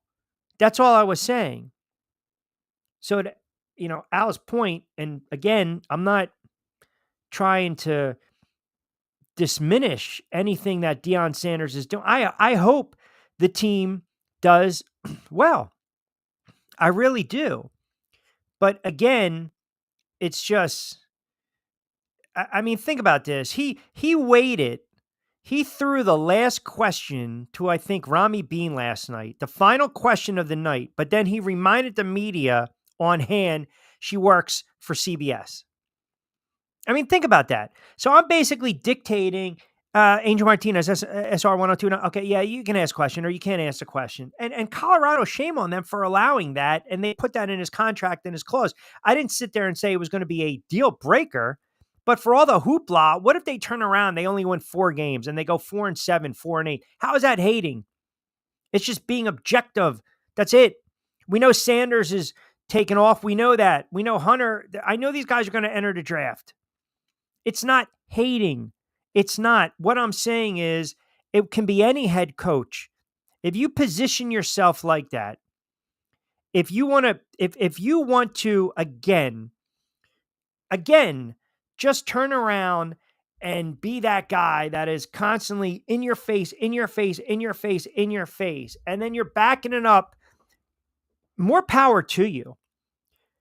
But if you're constantly cramming it down and you're all the talk and all the sizzle and no substance, and you're not winning, and the media or the fans want to be critical of you, then you then can't turn around and sit there and take your ball and jump out of the sandbox. You can't. 727-858-6650. You can't. You just can't do that. I don't care who the hell the coach is, to be honest with you. I don't. I really don't. It's all hoopla. Yeah, exactly, Hugh. Dion, all about the clicks and attention. Football is really secondary. Bait and switch for all those CU fans, alumni, and boosters. And then if they do win 6, 7, 8, 9 games or get to a bowl game and they win it, who's to say he's not going to bolt for Miami, for Florida? Come on, man. I get it. Weed's legal now out there. I get it. Some of you guys are still smoking and joking. And that's okay. Getting ready to watch CU, I don't know. Maybe you guys, what are we having? Pringles? What are we having? Sour cream and onion? What are we having? Combos? I mean, who doesn't like a combo? Right? Just, take a couple puff, give. Yeah, why not? And then, boom, you turn around and this is my guy. This is my coach. I would say it about any coach, man. You have to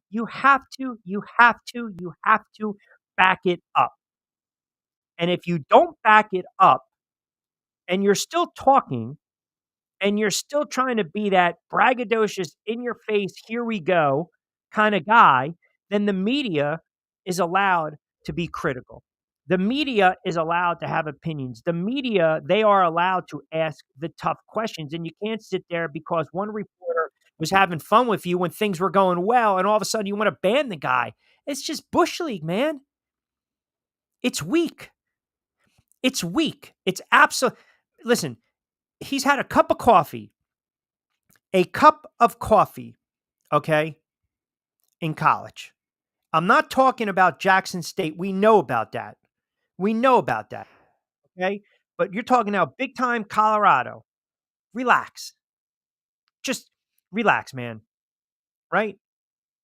That's it. Relax. Gas pump guy. Q, don't say Dion's going to come to Miami. We do not want him down here. I like him, but I don't want him as a coach. It's interesting.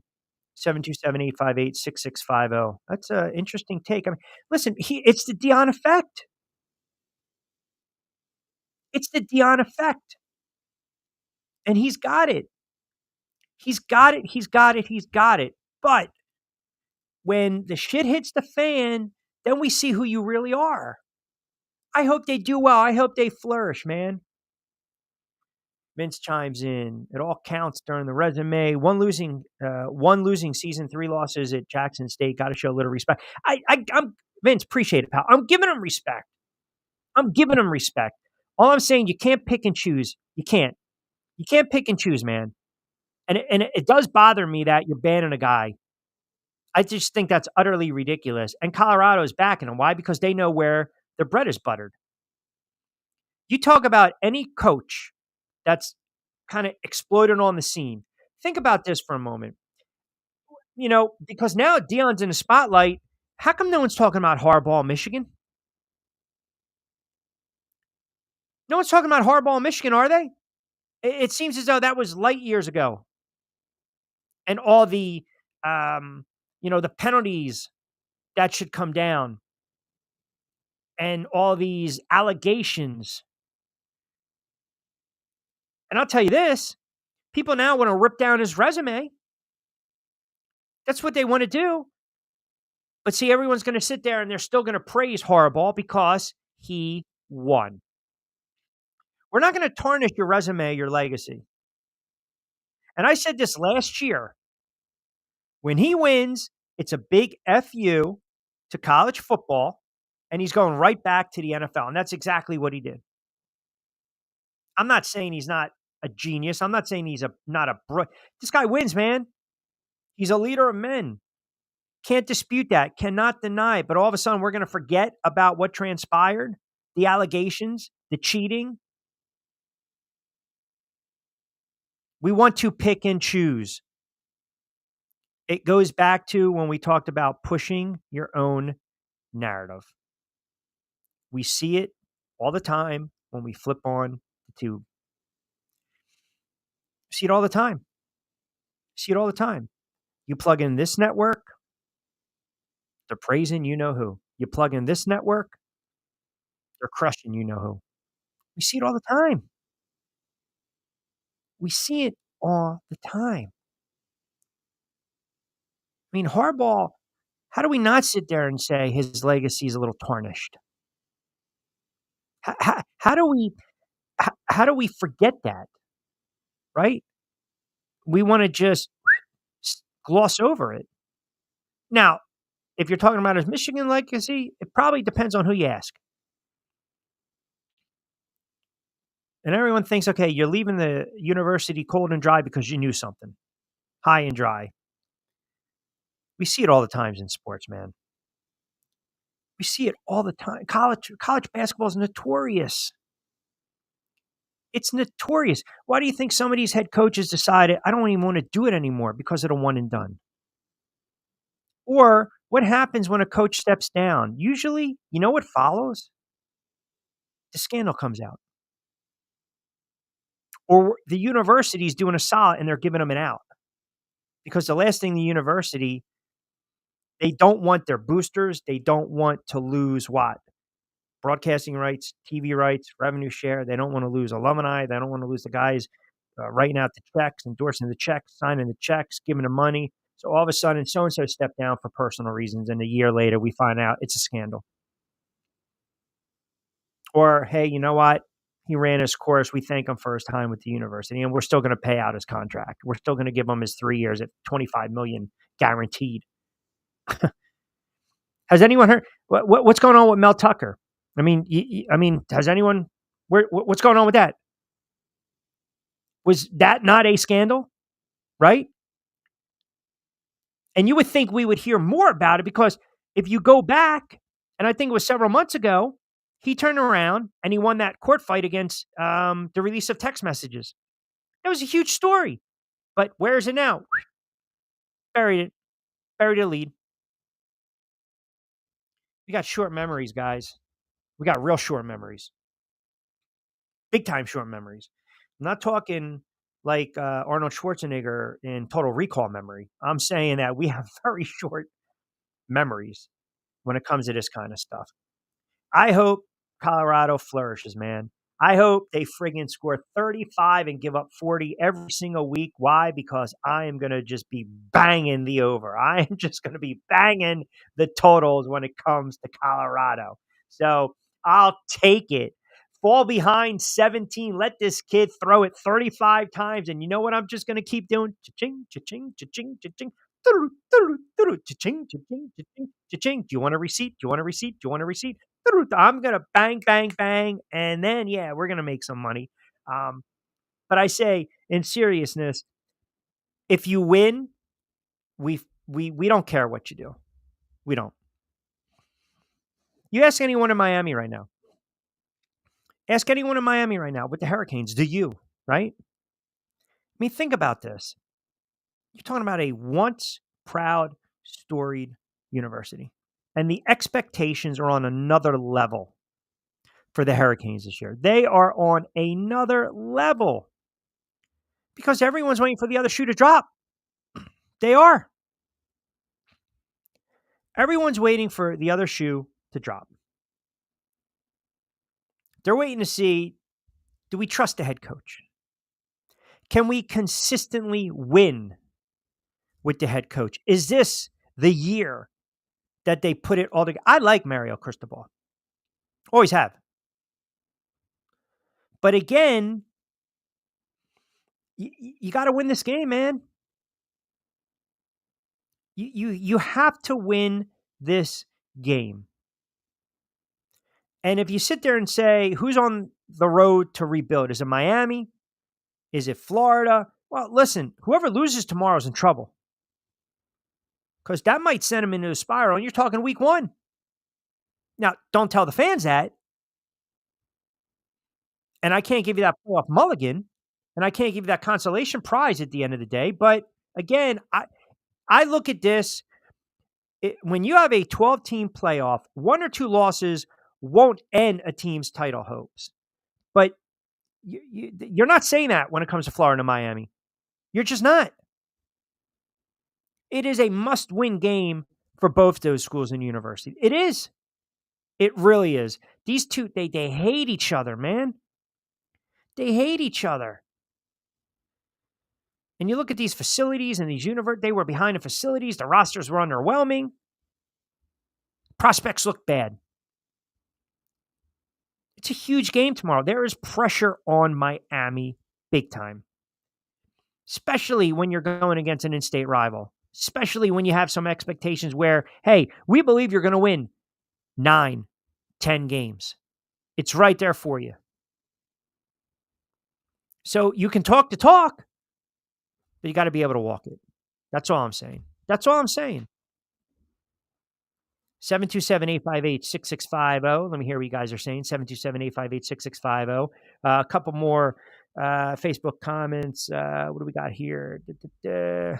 Pull up. The ones that are nice when they're ripping me. I don't mind. Angel in Camden.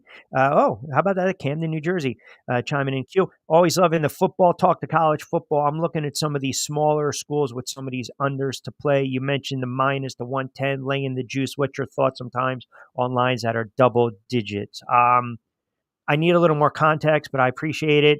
It depends on if you're talking about FCS, if you're talking about smaller, mid-level, mid-tier schools.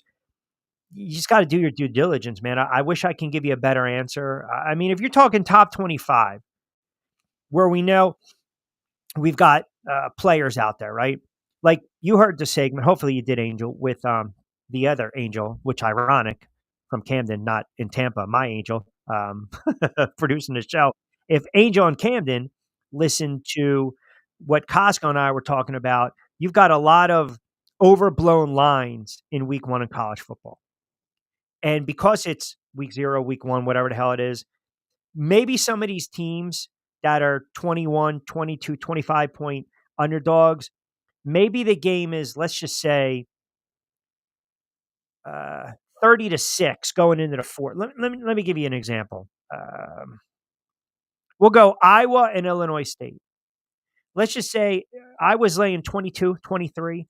If this is a 30-3 game going into the 4th or midway through the 4th, and I was up by 27, you're okay. But then what happens? You pull the starters, you pull the quarterback, you have a couple series where you run the football 3 and out, you keep punting back to Illinois State, and then Illinois State all of a sudden just marches right down the field, the oh, by the way score, and then boom, you didn't cover. So I'd be very wary when I start to look at 25-30. Hell, Tennessee's favored by 38 against Chattanooga tomorrow. I mean, some of these games, I call them look but don't touch. 727-858-6650. We'll get back to more of your comments and your texts and your comments and texts and messages as well. We'll get back to that in a moment. 4:30 as we reset the table. We'll take you up to 5 o'clock straight up on this Friday edition of The Drive with Q. Rich Quinones here. Angel Martinez behind the glass, producing the show, keeping us on the air. Not to be confused with Payne Hill in South Jersey and Camden, who, by the way, used to listen to me when I was on 1290 The Ticket. Now we call it 1290 The Cricket because I don't even know if the station's in existence anymore. But he was a big-time fight fan, and he used to spar with this kid, Josh Mercado, who had a cup of coffee in the ring. So I'm just kind of tying in. So we appreciate the listenership, or could be a second or third cousin to Angel in Tampa. I don't know. But anyway, 72858-6650. We'll take you up to 5. Keep it locked in right here. Don't forget, download the app. Check us out online. SR1029thegame.com. Southwest Florida's newest game in town. You can hashtag SW Florida. And as we like to say, we see you. We see you watching us. We'll take you up to 5. Quick timeout.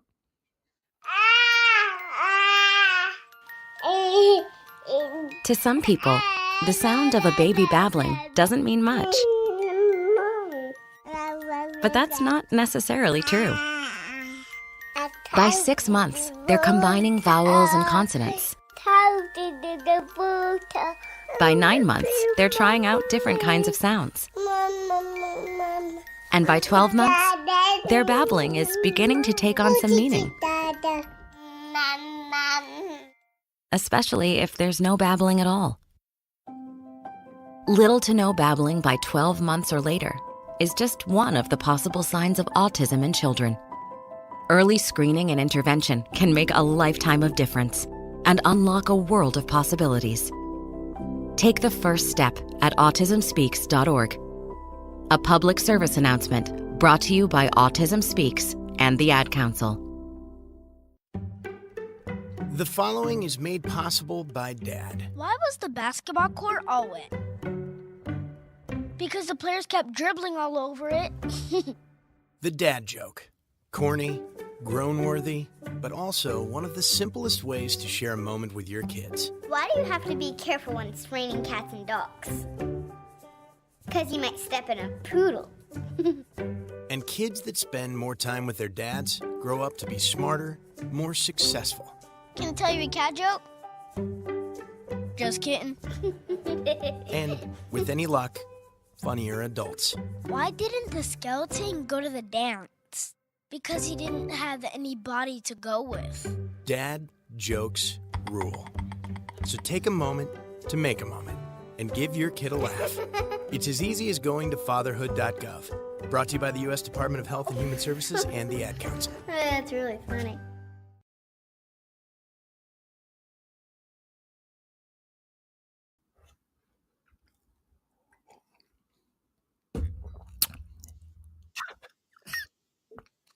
You can't do it now. No, forget it. Call No, or text the no. show at 727-858-6650. Now, back to Q. The moment, 10 seconds of dead air, the moment's gone. Because I was trying to switch things over, one of the other things popped up. Oh and I was my trying God. to- Right away, I can tell. You can wait. You can tell how aggravated I get, right? But in a harmless, loving kind of way, right? Where I just get so annoyed with simple shit. So like I knew once you say, wait a minute, here we go. Drop the liner. We're off and running. 727-858-6650. Let me hear what you guys are saying. A lot of college football talk. We're talking CU. Dion, I want to get to some NFL plays as well, week 1. So we'll run through, see if you can run through a couple more of these comments. Vince, Mike, Joey B chiming in whenever you want to, just reel them off and we'll acknowledge them. I haven't heard from a couple of the other guys on Facebook. I wanted to respond, but they don't want to play nice. They don't want to play nice. I don't know. I don't think. I think those were the latest ones. Other than I think, Vince chimed in again. I don't know if I saw that. Maybe I was talking. We pulled it up. I think he's taking a little umbrage with it. Yeah, there you go. There, what do we got there? Don't tarnish his wins at Jackson State either, which I wanted. I'm just saying that we're talking a major school, and no disrespect to Jackson State. Oh, Joey had one. I don't. Off topic. Yeah, I mean, J-Lo both divorced now. Yeah, well, yeah. Oh, I saw that. That's. I'll tell you what. That bumps Martha. I mean. Oh, wait a minute. Speaking of, yeah, give it a second. Martha Stewart says she loves Q from Martinez and Company. He knows how to turn up the heat. Here is Angel and Q. I'm going to recharge my batteries. Just throwing it out there for old time's sake. What's that? I said just throwing it out there for old time's sake. Yeah, I mean, why not? I mean, just. But that is interesting, though. And don't forget, let's not forget either when it came to Leah and J-Lo, where Leah told J-Lo to jump out of, Scientology? And then she put out that whole thing about it and how crazy it is and this, that, and the other. Yeah. I never got into that. I mean, if you're gonna cut me a check for like, I don't know, $100 million, I mean, shit. I'd probably be the jerk off that drank the punch first. Right? You get everyone around there, and we're sitting in the car, and they're like, we're almost there. And I'm like, Jonestown, this is nice. Everyone's running around, and here we go, and they're having fun. And, of course, you want to be there's always that one guy that's like, yeah, give me it, I'll take it. And that'll probably be me. 727-858-6650. By the way, NFL Thursday night, I did get a couple comments on Brazil. Brian chimed in, listening in North Jersey. Q, really loving the show. First time I found you on the dial right here on SR 1029 FM, the game. There you go. We love that. You mentioned Brazil and everything that's going on. There's absolutely no way that the NFL is going to have egg on their face and not play this game. I understand your point of view and I respect your point of view, but again, it's the NFL. It is a billion dollar industry. There's absolutely no way they're going to do it. It would be, in your words, quote, a logistic nightmare, end quote. Really enjoying the show. Thank you, B. I appreciate that. Yes, they're not going to. I was just making a point that there's a lot of stuff going on in Brazil, and the NFL's kicking off in a couple of days on Thursday, and then the Eagles and the Packers play on Friday. So I saw some players come out and say it as well. I was looking at the week one line. That is a game, believe it or not, I'm not going to touch. Now, Baltimore and Kansas City, they kick off the season. Thursday night, NBC, here we go. Kansas City at home. They're laying 3. That's a game I'm going to have a little more of a feel by the time Wednesday rolls around. I think if you can capture that number right now, 3 Kansas City, that's a pretty sound play. I mean, rarely do we see teams open up the season at home, defending Super Bowl champs. Now, I know where everyone's going. With this. I can hear it right now. I can feel the keyboard warriors getting ready. I feel it. And that's last year, because I called it on Back Your Play, Detroit on the road beating Kansas City, which they did. Because I know someone out there saying, wait a second, where's he going with this? Detroit opened up the season on the road against the defending Super Bowl champs, and they beat. Fine. I think this is I don't want to say swan songish for Kansas City. Kansas City, this reminds me of, I'll equate it to the NBA with the Bad Boys, because I love that 30 for 30 doc that ESPN did. When, I thought that was my text message, and it was me actually tapping the glass. It sounds like a text coming in. Look. So, very demonstrative. Yeah, exactly. Who's that? No, I don't need any bump on my car insurance. So when they did the 30 for 30, you had that Pistons team, 84, 85, 86, 87, getting over the hump finally, 88, 89, 90, and then all of a sudden they were an old team. I'm not saying that's the case with Kansas City, but I believe Kansas City, people will bet on Kansas. Two schools of thought with Kansas City. You'll see, you take 31 teams, you take the field to get to the Super Bowl or win the Super Bowl, not Kansas City, or you're going to ride Kansas City the whole way through, because they're trying to do something in NFL history. Not only are they trying to go back to back to back, but they're trying to win back to back to back, which is just absurd. It's just absolutely absurd. The pressure for Kansas City to play at a high level is going to be immense. Now, we saw a couple years ago, I think they were 3-4, 4-5. They were like plus 350 to win the AFC West. Everyone was writing them off. They won 6 in a row. They went to the Super Bowl. They won the Super Bowl. Point being is they're going to be a team I'm going to monitor from a betting standpoint to see a lot of ways where the money's going to be laid on Kansas City or against Kansas City. Kelsey, Swifties, here we go. Andy Reid, could he retire? How much more gas does he have left in the tank? Mahomes' peak of his game. They have some injuries as well, but they're going to be a fascinating team. So that's your first game. I mean, and again, it is the first game to kick off the season that I think everyone will be glued to the tube. I mentioned the Friday night game, the Eagles and the Packers. Right now, that line is sitting at 3. I don't want to touch that game. But here are a couple games that I think you guys should look at that are worth looking at. Atlanta is at home, laying 3 on the road to Pittsburgh. Pittsburgh's offense stinks. We already know they named Russell Wilson. Mike Tomlin's going to go with the veteran The depth at the quarterback position. We mentioned this, I believe, on Monday's BYP or Wednesday's BYP. I'm sorry, Wednesday's The Drive with Q. I mentioned this on BYP on Tuesday. Pittsburgh, they understand that if Russell Wilson falters, they'll be able to go to Fields. The total is 40.5. I mean, that's almost a preseason game. So it's kind of telling you they're not really high on Pittsburgh's offense. And I don't know what to expect from Atlanta and Kirk Cousins. I really don't. I think it's a matter of time before we see Michael Penix. But again, people would disagree with me.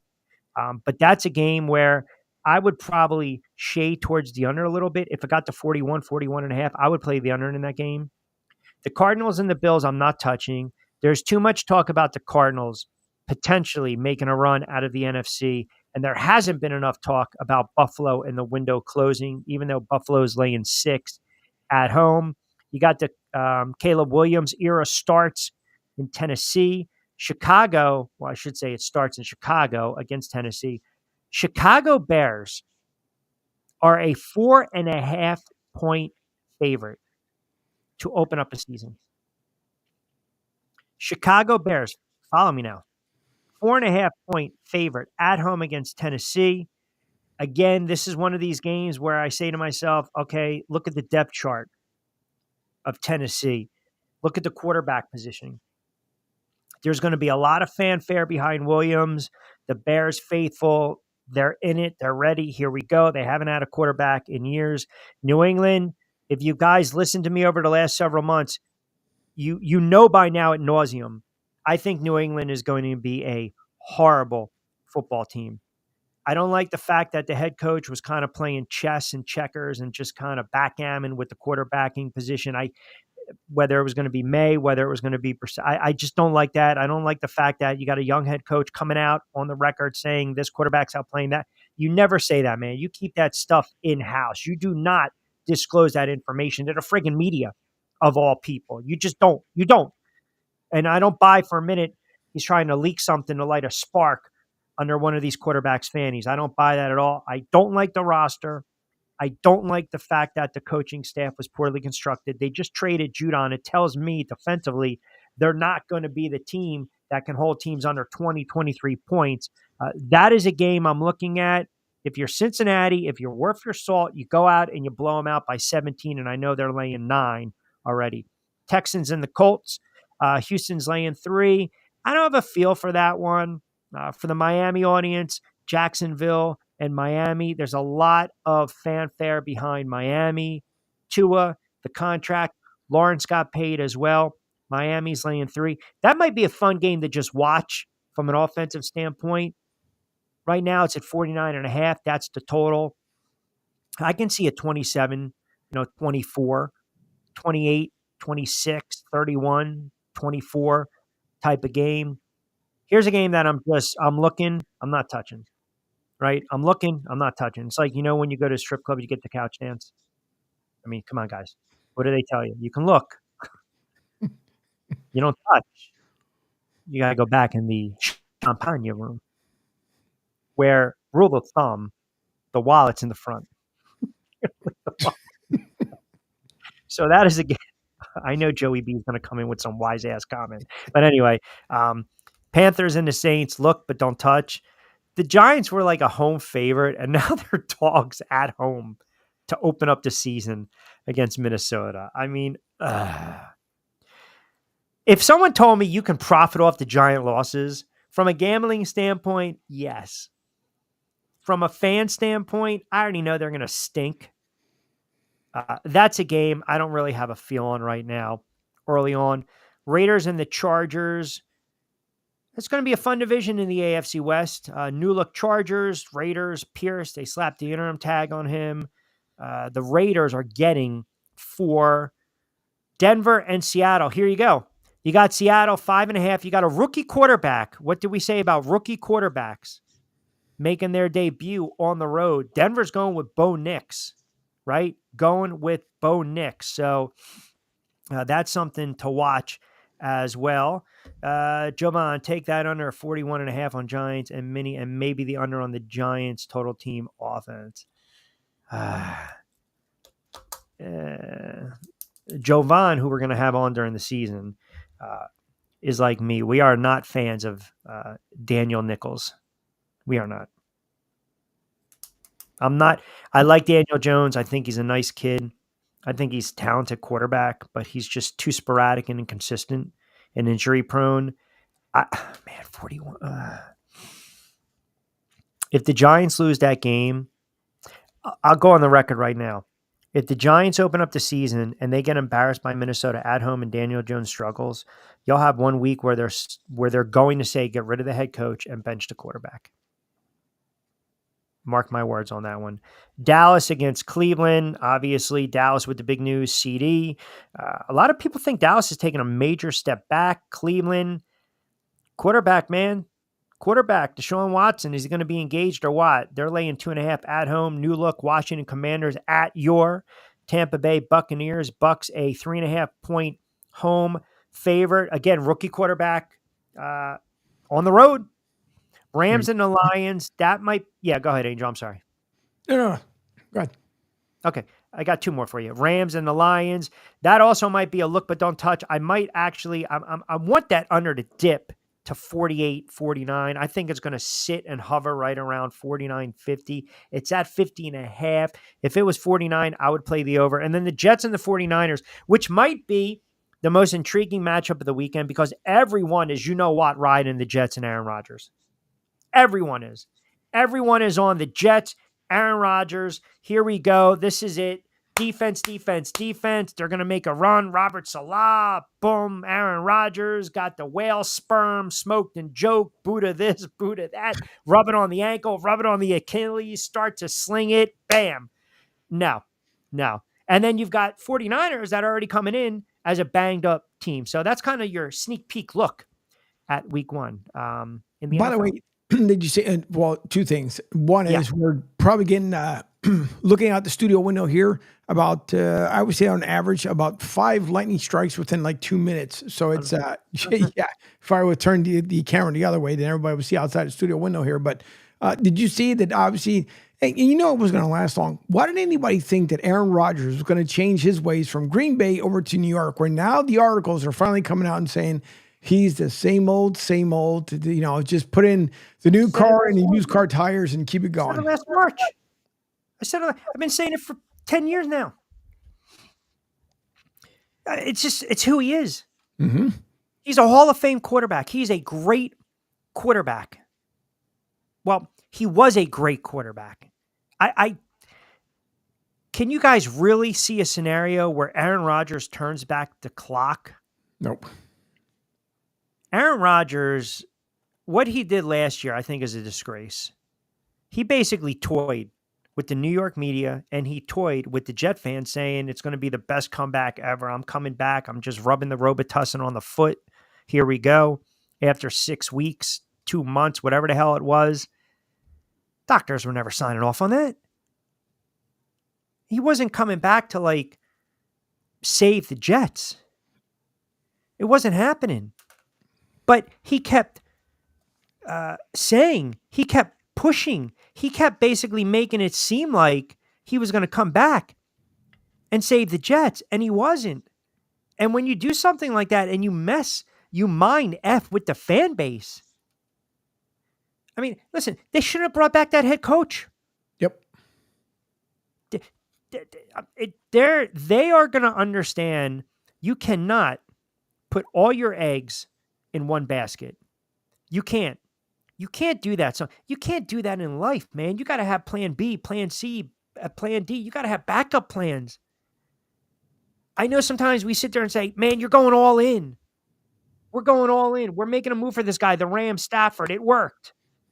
Sometimes it worked, but pardon me, you can't just do it on a whim. The Jets decided it's not working with these quarterbacks. It's not working. We just can't draft quarterbacks, whether it's Sam Darnold, whether it's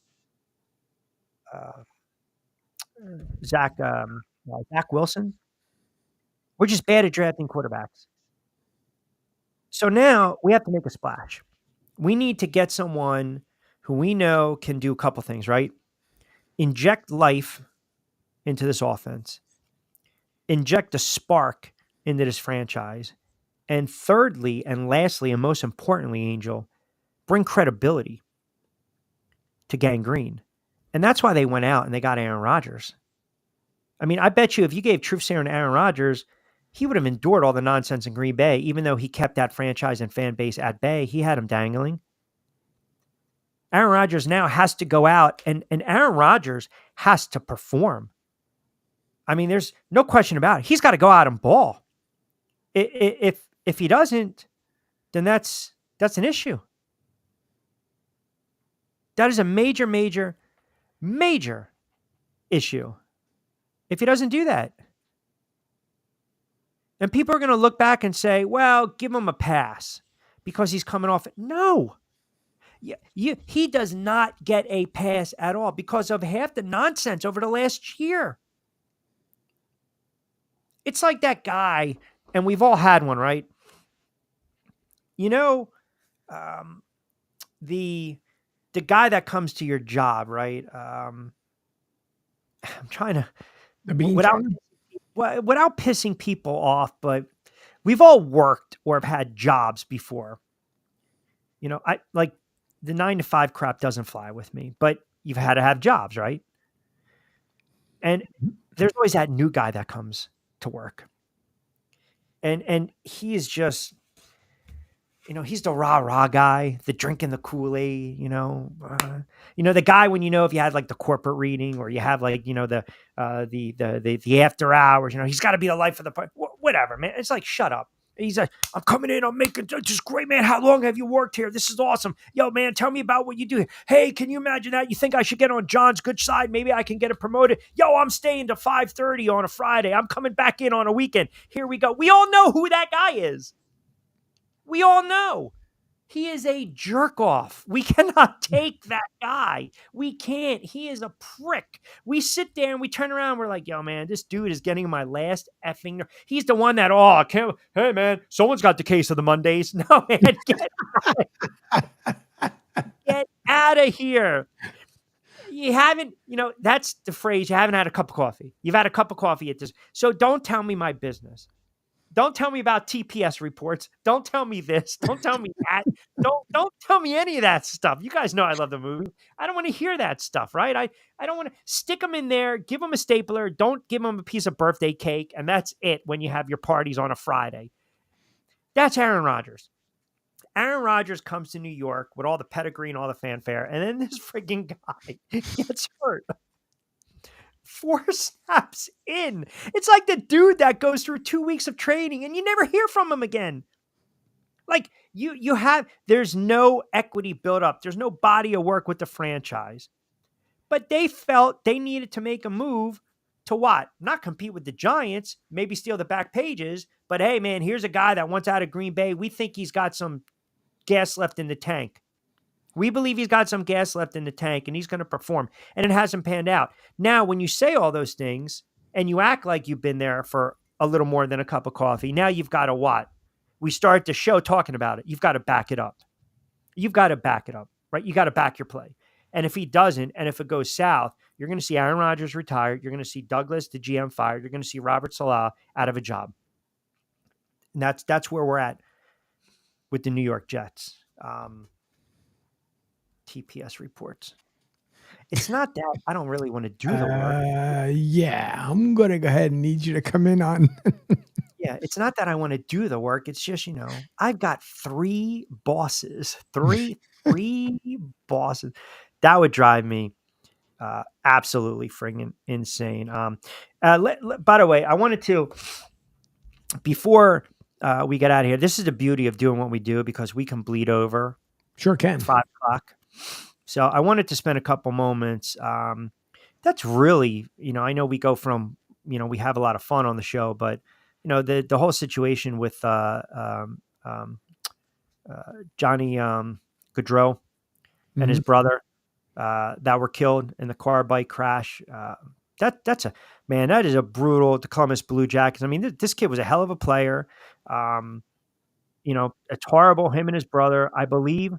Correct me if I'm wrong, Angel. It was they were going. I mean, the kid was born in Salem County, which is basically near Cumberland County if you're going down to Delaware. So it's about 45 minutes or so from where we are, because I caught a lot of games down in that area, sports-wise, high school-wise. But they were getting ready for their sister's wedding, and then what happened? Boom, drunk driver. I mean, we all know that story all too well. I mean, it's really sad, right? I mean, it's sad when anyone loses their life. It's sad when a young person loses their life. But this kid was 31 and his brother lost his life. And, you know, the kid was a really good player. And by all accounts, family man, good guy, his brother, good guy. And then boom, you get this clown that was popping 6-7 beers, right? Under the influence, been charged with 2 counts of death by auto, along with reckless driving, possession. This is what drives me nuts. Possession of an open container, consuming alcohol in the car. Remember you're in high school and we're getting ready to take our driver's test and they would show that horrible video from the 70s and it would scare the shit out of you, like of the vehicular. I mean, I'll never forget. My father was a cop for 20 plus years. And then he was a detective in New York. And I'll never forget, when I turned 21, he basically sat me down and he said, hey, I just want to tell you a story of a guy that we reported. We went to a scene in Rockland County of a car crash. And he goes, I'm just going to tell you. And he goes, you take it for what it's worth before you go out and have fun and celebrate and do whatever you need to do. The guy was drunk, you know, drinking and driving and whatnot. And he's like, you know, obviously he was impaired and he went under, the car went under a semi. And, you know, I'm like, all right, you don't have to worry about it. And we've all been, by the way, let's be fully transparent.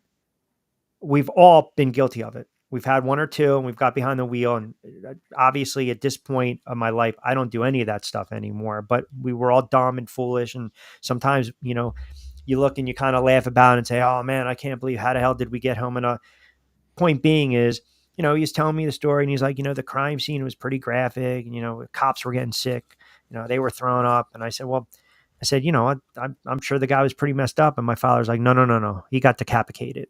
And he's like, I had to go search for the head. And he's like, think about that. Think about that. If you have a couple and you get in the car, and point being is you shouldn't drink and you shouldn't drive.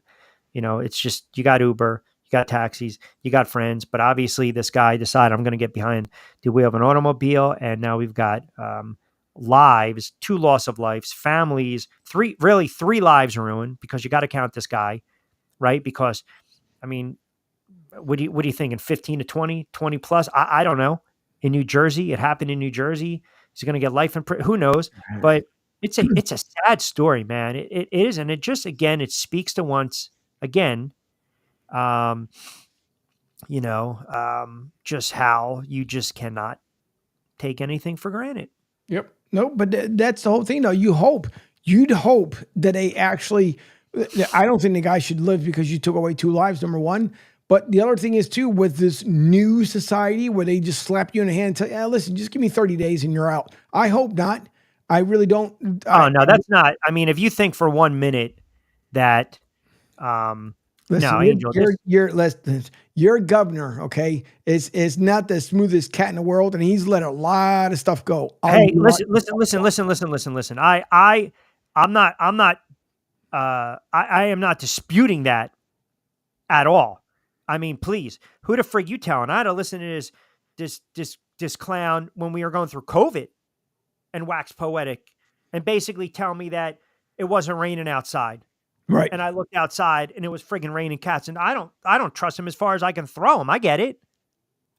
But it also kind of beats Christie when he was sitting there saying, hey, stay off the beach. And I'm laying on the beach. Yeah, exactly. Point being, no, this guy's not getting out of jail. He's not getting out of jail. But I think what makes it worse, though, Q, you got to really think about it, too. I said it to Debbie when we heard about it this morning. It's the worst part about it is so the sister was supposed to today was supposed to be the big day. Now, I'm pretty sure they probably didn't have it and ended up postponing it. But you got to think about it. I wonder if the sister is going to feel like some sort of guilt. It's not her fault by any means whatsoever. Because I always say that, you know, you have your day marked on a calendar and you have a detour day. right? You know that you were supposed to go out on this day at this time, whatever it was, and then you hear about an accident. I'm like, you know what? I was supposed to actually be on that road. But you wonder, and I hope not, because she shouldn't feel this way. But you almost think like, what if if the wedding wasn't, let's just say per se this weekend, next weekend, like things that are meant to happen, unfortunately. And well, we don't want anything to happen to our friends, families, to anyone whatsoever. But I just hope that she doesn't feel the guilt for the rest of her life, like she was the reason why they're no longer here. Because it happened. The same way too with people getting drunk behind the wheel. I don't know why on God's green earth they continue to do so. Listen, what person, even I think a bartender in right mind would be like, listen, you know what? Give me your keys. Even if you pay for the person's ride home, let's say the Uber, it was going to cost them $45. Bartender says, listen, I'm not going to do it on the app. Here's $45. Can you do me a favor? Can you just make sure you get him home? Then the guy has to spend, God forbid, another $50 the next day or call a friend to go get his car. But at least he's sober. No one dies. But unfortunately, these people and choices, which I say all the time, you choose your day. When you get up in the morning, you either choose the right thing or you choose to do the wrong thing. I just hope you're trying to make sense of it. You're trying to make sense of it. And listen, to your point, we all have an expiration date. Like, yes, agree. I think that what do we call it? Survivor's guilt is if it's, hey man, you want to come with us? Nah, I'm not going to. And then something happens. Right. Right. But, it's just try to wrap your head around and make sense. And you just, the loss of life. And people die every day. There's accidents every day. People are shot, stabbed, murdered every day. Obviously what we do, sports talk, we try to add a little entertainment, keep it light. But when you got an athlete that dies tragically, and that's what that is, right? Because of the selfish actions of someone else. It's a stark reminder of how precious and fragile life is. But it's also this, I always believed there's ways to remedy this and avoid it. Like, I bet you there should be a contraption because, if you drink a lot and you start to sweat and it goes through your pores in some capacity where maybe, I don't know, there's a sensor in the car, won't allow you to turn on the car, but we're not there yet. But common sense should prevail. Whoever's serving this guy, or if they see him stumble out, or the person themselves, common sense should prevail. And common sense should kick you in the nuts and say, yo, man, do not get in the car. Yep. Everyone always says that. The worst thing that happens is you could have hurt yourself, but you could have killed somebody. And now look, you got two brothers are dead, and their sister, what was supposed to be a joyous occasion. A joyous occasion. I mean, I can't imagine, man, because you're talking about the day of, right? A Thursday night and a Friday, and you're supposed to get married and be in the wedding party, and here you go in a joyous. How do you even?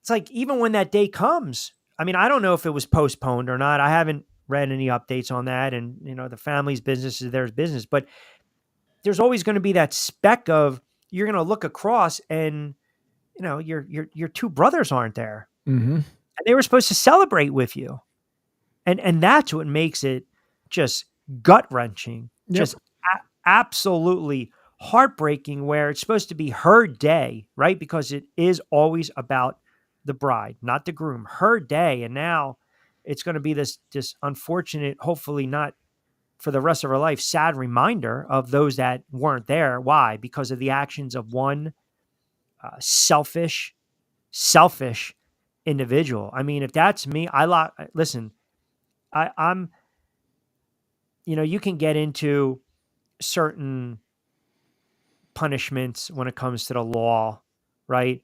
But if you're behind the wheel and there's vehicular homicide, and I treat that as murder, you're not going to see you're not going to see the light of day. You're just not. And you know what's probably going to come about, and I don't know if it already has, but this driver, Sean Higgins, maybe we shed a little more light on his rap sheet. And if you find out, hey, man, this guy was busted for DUI before, or this guy had his license suspended, or this guy had his license revoked, or this guy had his license taken away, in 1999 or 2010 or 2020, whatever the hell it is, and now he's back behind a wheel. He didn't learn his lesson, then yeah, you know what? Stick his ass in jail for the rest of his life. Put him in a dark hole. That's the way it should be. But the problem is, too, is that the system, and that's everywhere, all 50 states.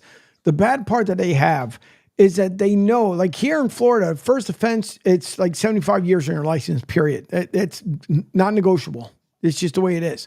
But the bad part is, and it's two-part. One is that if you got pulled over for DUI, and let's just say no one got hurt, they just happened to see you swerving all over the road, you pulled over, go to jail the whole 9 yards, blackout test, you say you don't want to do it. Now all that just added up. Now, you get, for down here in Florida, it's up to now $22,000 in fine. First offense, $22,000 in fine. So you would think like, Jesus, I got to go through all this nonsense and everything else to pay this Nope, I'm going to go back to the bar next week. I'm going to hop behind the wheel, turn it back on, get on out down the road again. Now I get arrested for a second time. So it's not like it's double the amount. Like, well, $22,000 wasn't enough. We're now going to give you $44,000. The difference is, though, is that now next week, instead of just being pulled over, now you're up against a house somewhere, and God forbid somebody was walking or biking or something else, and then what? So to me, if they're going to be tough on these DUIs, there's got to be some crazy, just out of this world thing where it's like, listen, you got one, and that's it. That's it. That first one was it. After that, if you decide you want to do your own thing, you won't see the outside world anymore. So he made his court appearance today. His first appearance this afternoon, Salem County Court. He was ordered to be held behind bars until his next detention hearing on September 5th. Quote, this is from him. So I'm here until Thursday, Higgins asked Judge Michael Silviano at one point during the proceedings. I'm reading this right off the New York Post. When the judge explained that the usual 72-hour holding period was extended due to the holiday weekend, Higgins sat back in his chair and let out a heavy sigh. I'm the judge. You just did that in front of me. You are not seeing the light of day. Nope. I get it. He's got to be tried. 2 counts of second-degree vehicular manslaughter, apparently expressionless, as the judge recounted how he killed the 2 brothers. I mean, wow. He had no family in the courtroom to support him. He was represented by a public defender who told him, don't talk to anyone at the jail about your case. I guarantee this jerk-off is going to open up his mouth. And at this point, it really doesn't matter, because he's going to be in jail for a long, long time, and it's probably not going to be the first time he's going to open up his mouth in the clink. Probably not. But then the worst part is that if he would have been let go, he would have gotten right back in the car with no license, nothing else, and would have done it again. Obviously, with no remorse whatsoever. You, first of all, I'm just putting it out there. To me, you come in with that attitude. I'm taking, and for those who don't like to hear what I'm about to say right now, you can kind of tune out for a second. I'm taking a rope, hanging you by your balls in the courtroom, and just when you come back and when that blood comes back to your head, and you let me know when reality hits in that you just took away 2 lives, I might let you down. Other than that, you go ahead and hang up there in car scent. Yeah, listen, I can't argue with that, my friend. It is a all-around horrible. You're talking about husbands, fathers, sons, brother-in-laws, nephews. I think it was 2 boys that he had left behind along with his wife. Horrible. And again, you talking about as far as come next year, the anniversary. Let's just say if they postpone the wedding till next week or something else, because I don't think they would want to have a wedding knowing that now, they have to deal with the loss of the 2 lives. I mean, funeral arrangements. How do you go about that? It's horrible. Right. That's horrible. What I mean. And then come next year when this was supposed to be your anniversary date, now it's the anniversary date of losing your 2 brothers.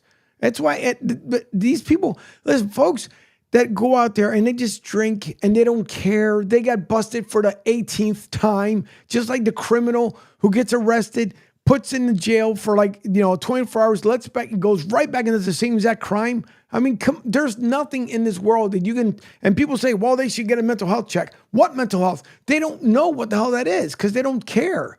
So for him, the loss of 2 lives has been absolutely nothing, and how much you just changed the world upside down. But then what happens if, God forbid, I'm not saying he has a child or anything else like that, but what if he had a 8-year-old daughter and then the same thing happened? Now all of a sudden the story changes? Listen, this he's going to be in jail for a long time. And it's unfortunate, man. It's unfortunate. And it's a sad, sad story, and it could have been avoided. But again, when you're dealing with people that just have no regard for human life. So, but I can't leave the show on a downer on a Friday. So I'll spruce it up for a moment. Right, because audience is like, oh man, the drive with Q, getting ready to go off the. We don't want that. We just wanted to make a point of reference. So I saw that, and this is pretty cool. I don't know if you saw this, that ESPN's doing a 30 for 30 on the SAC exchange, the New York SAC exchange. Really? And Lions and Mark Gastineau. Oh, I'm in. I'm at the SAC dance, man.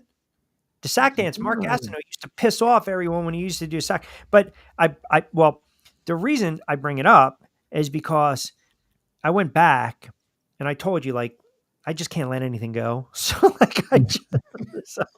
I have all my memorabilia and all my stuff. And sometimes I have old, when you're a kid and you get certain t-shirts, the team wins, you're like, I'm never going to wear the shirt. And then it sits for 20 years. I packed it away.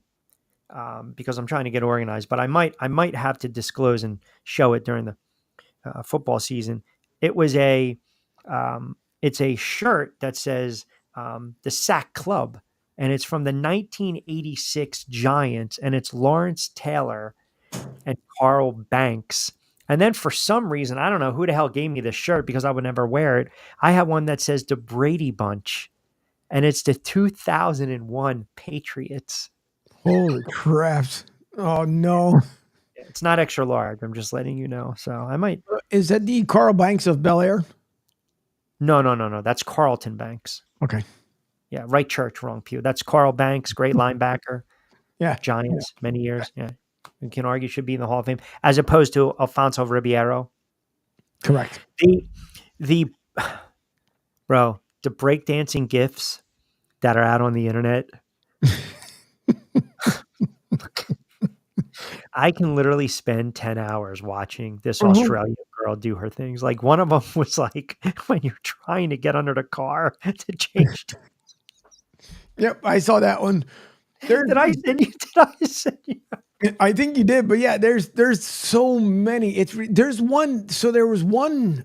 I don't know. I gotta try and find it. Did you see the one with the? I think she's a swimmer. I've seen them all. With the dolphin?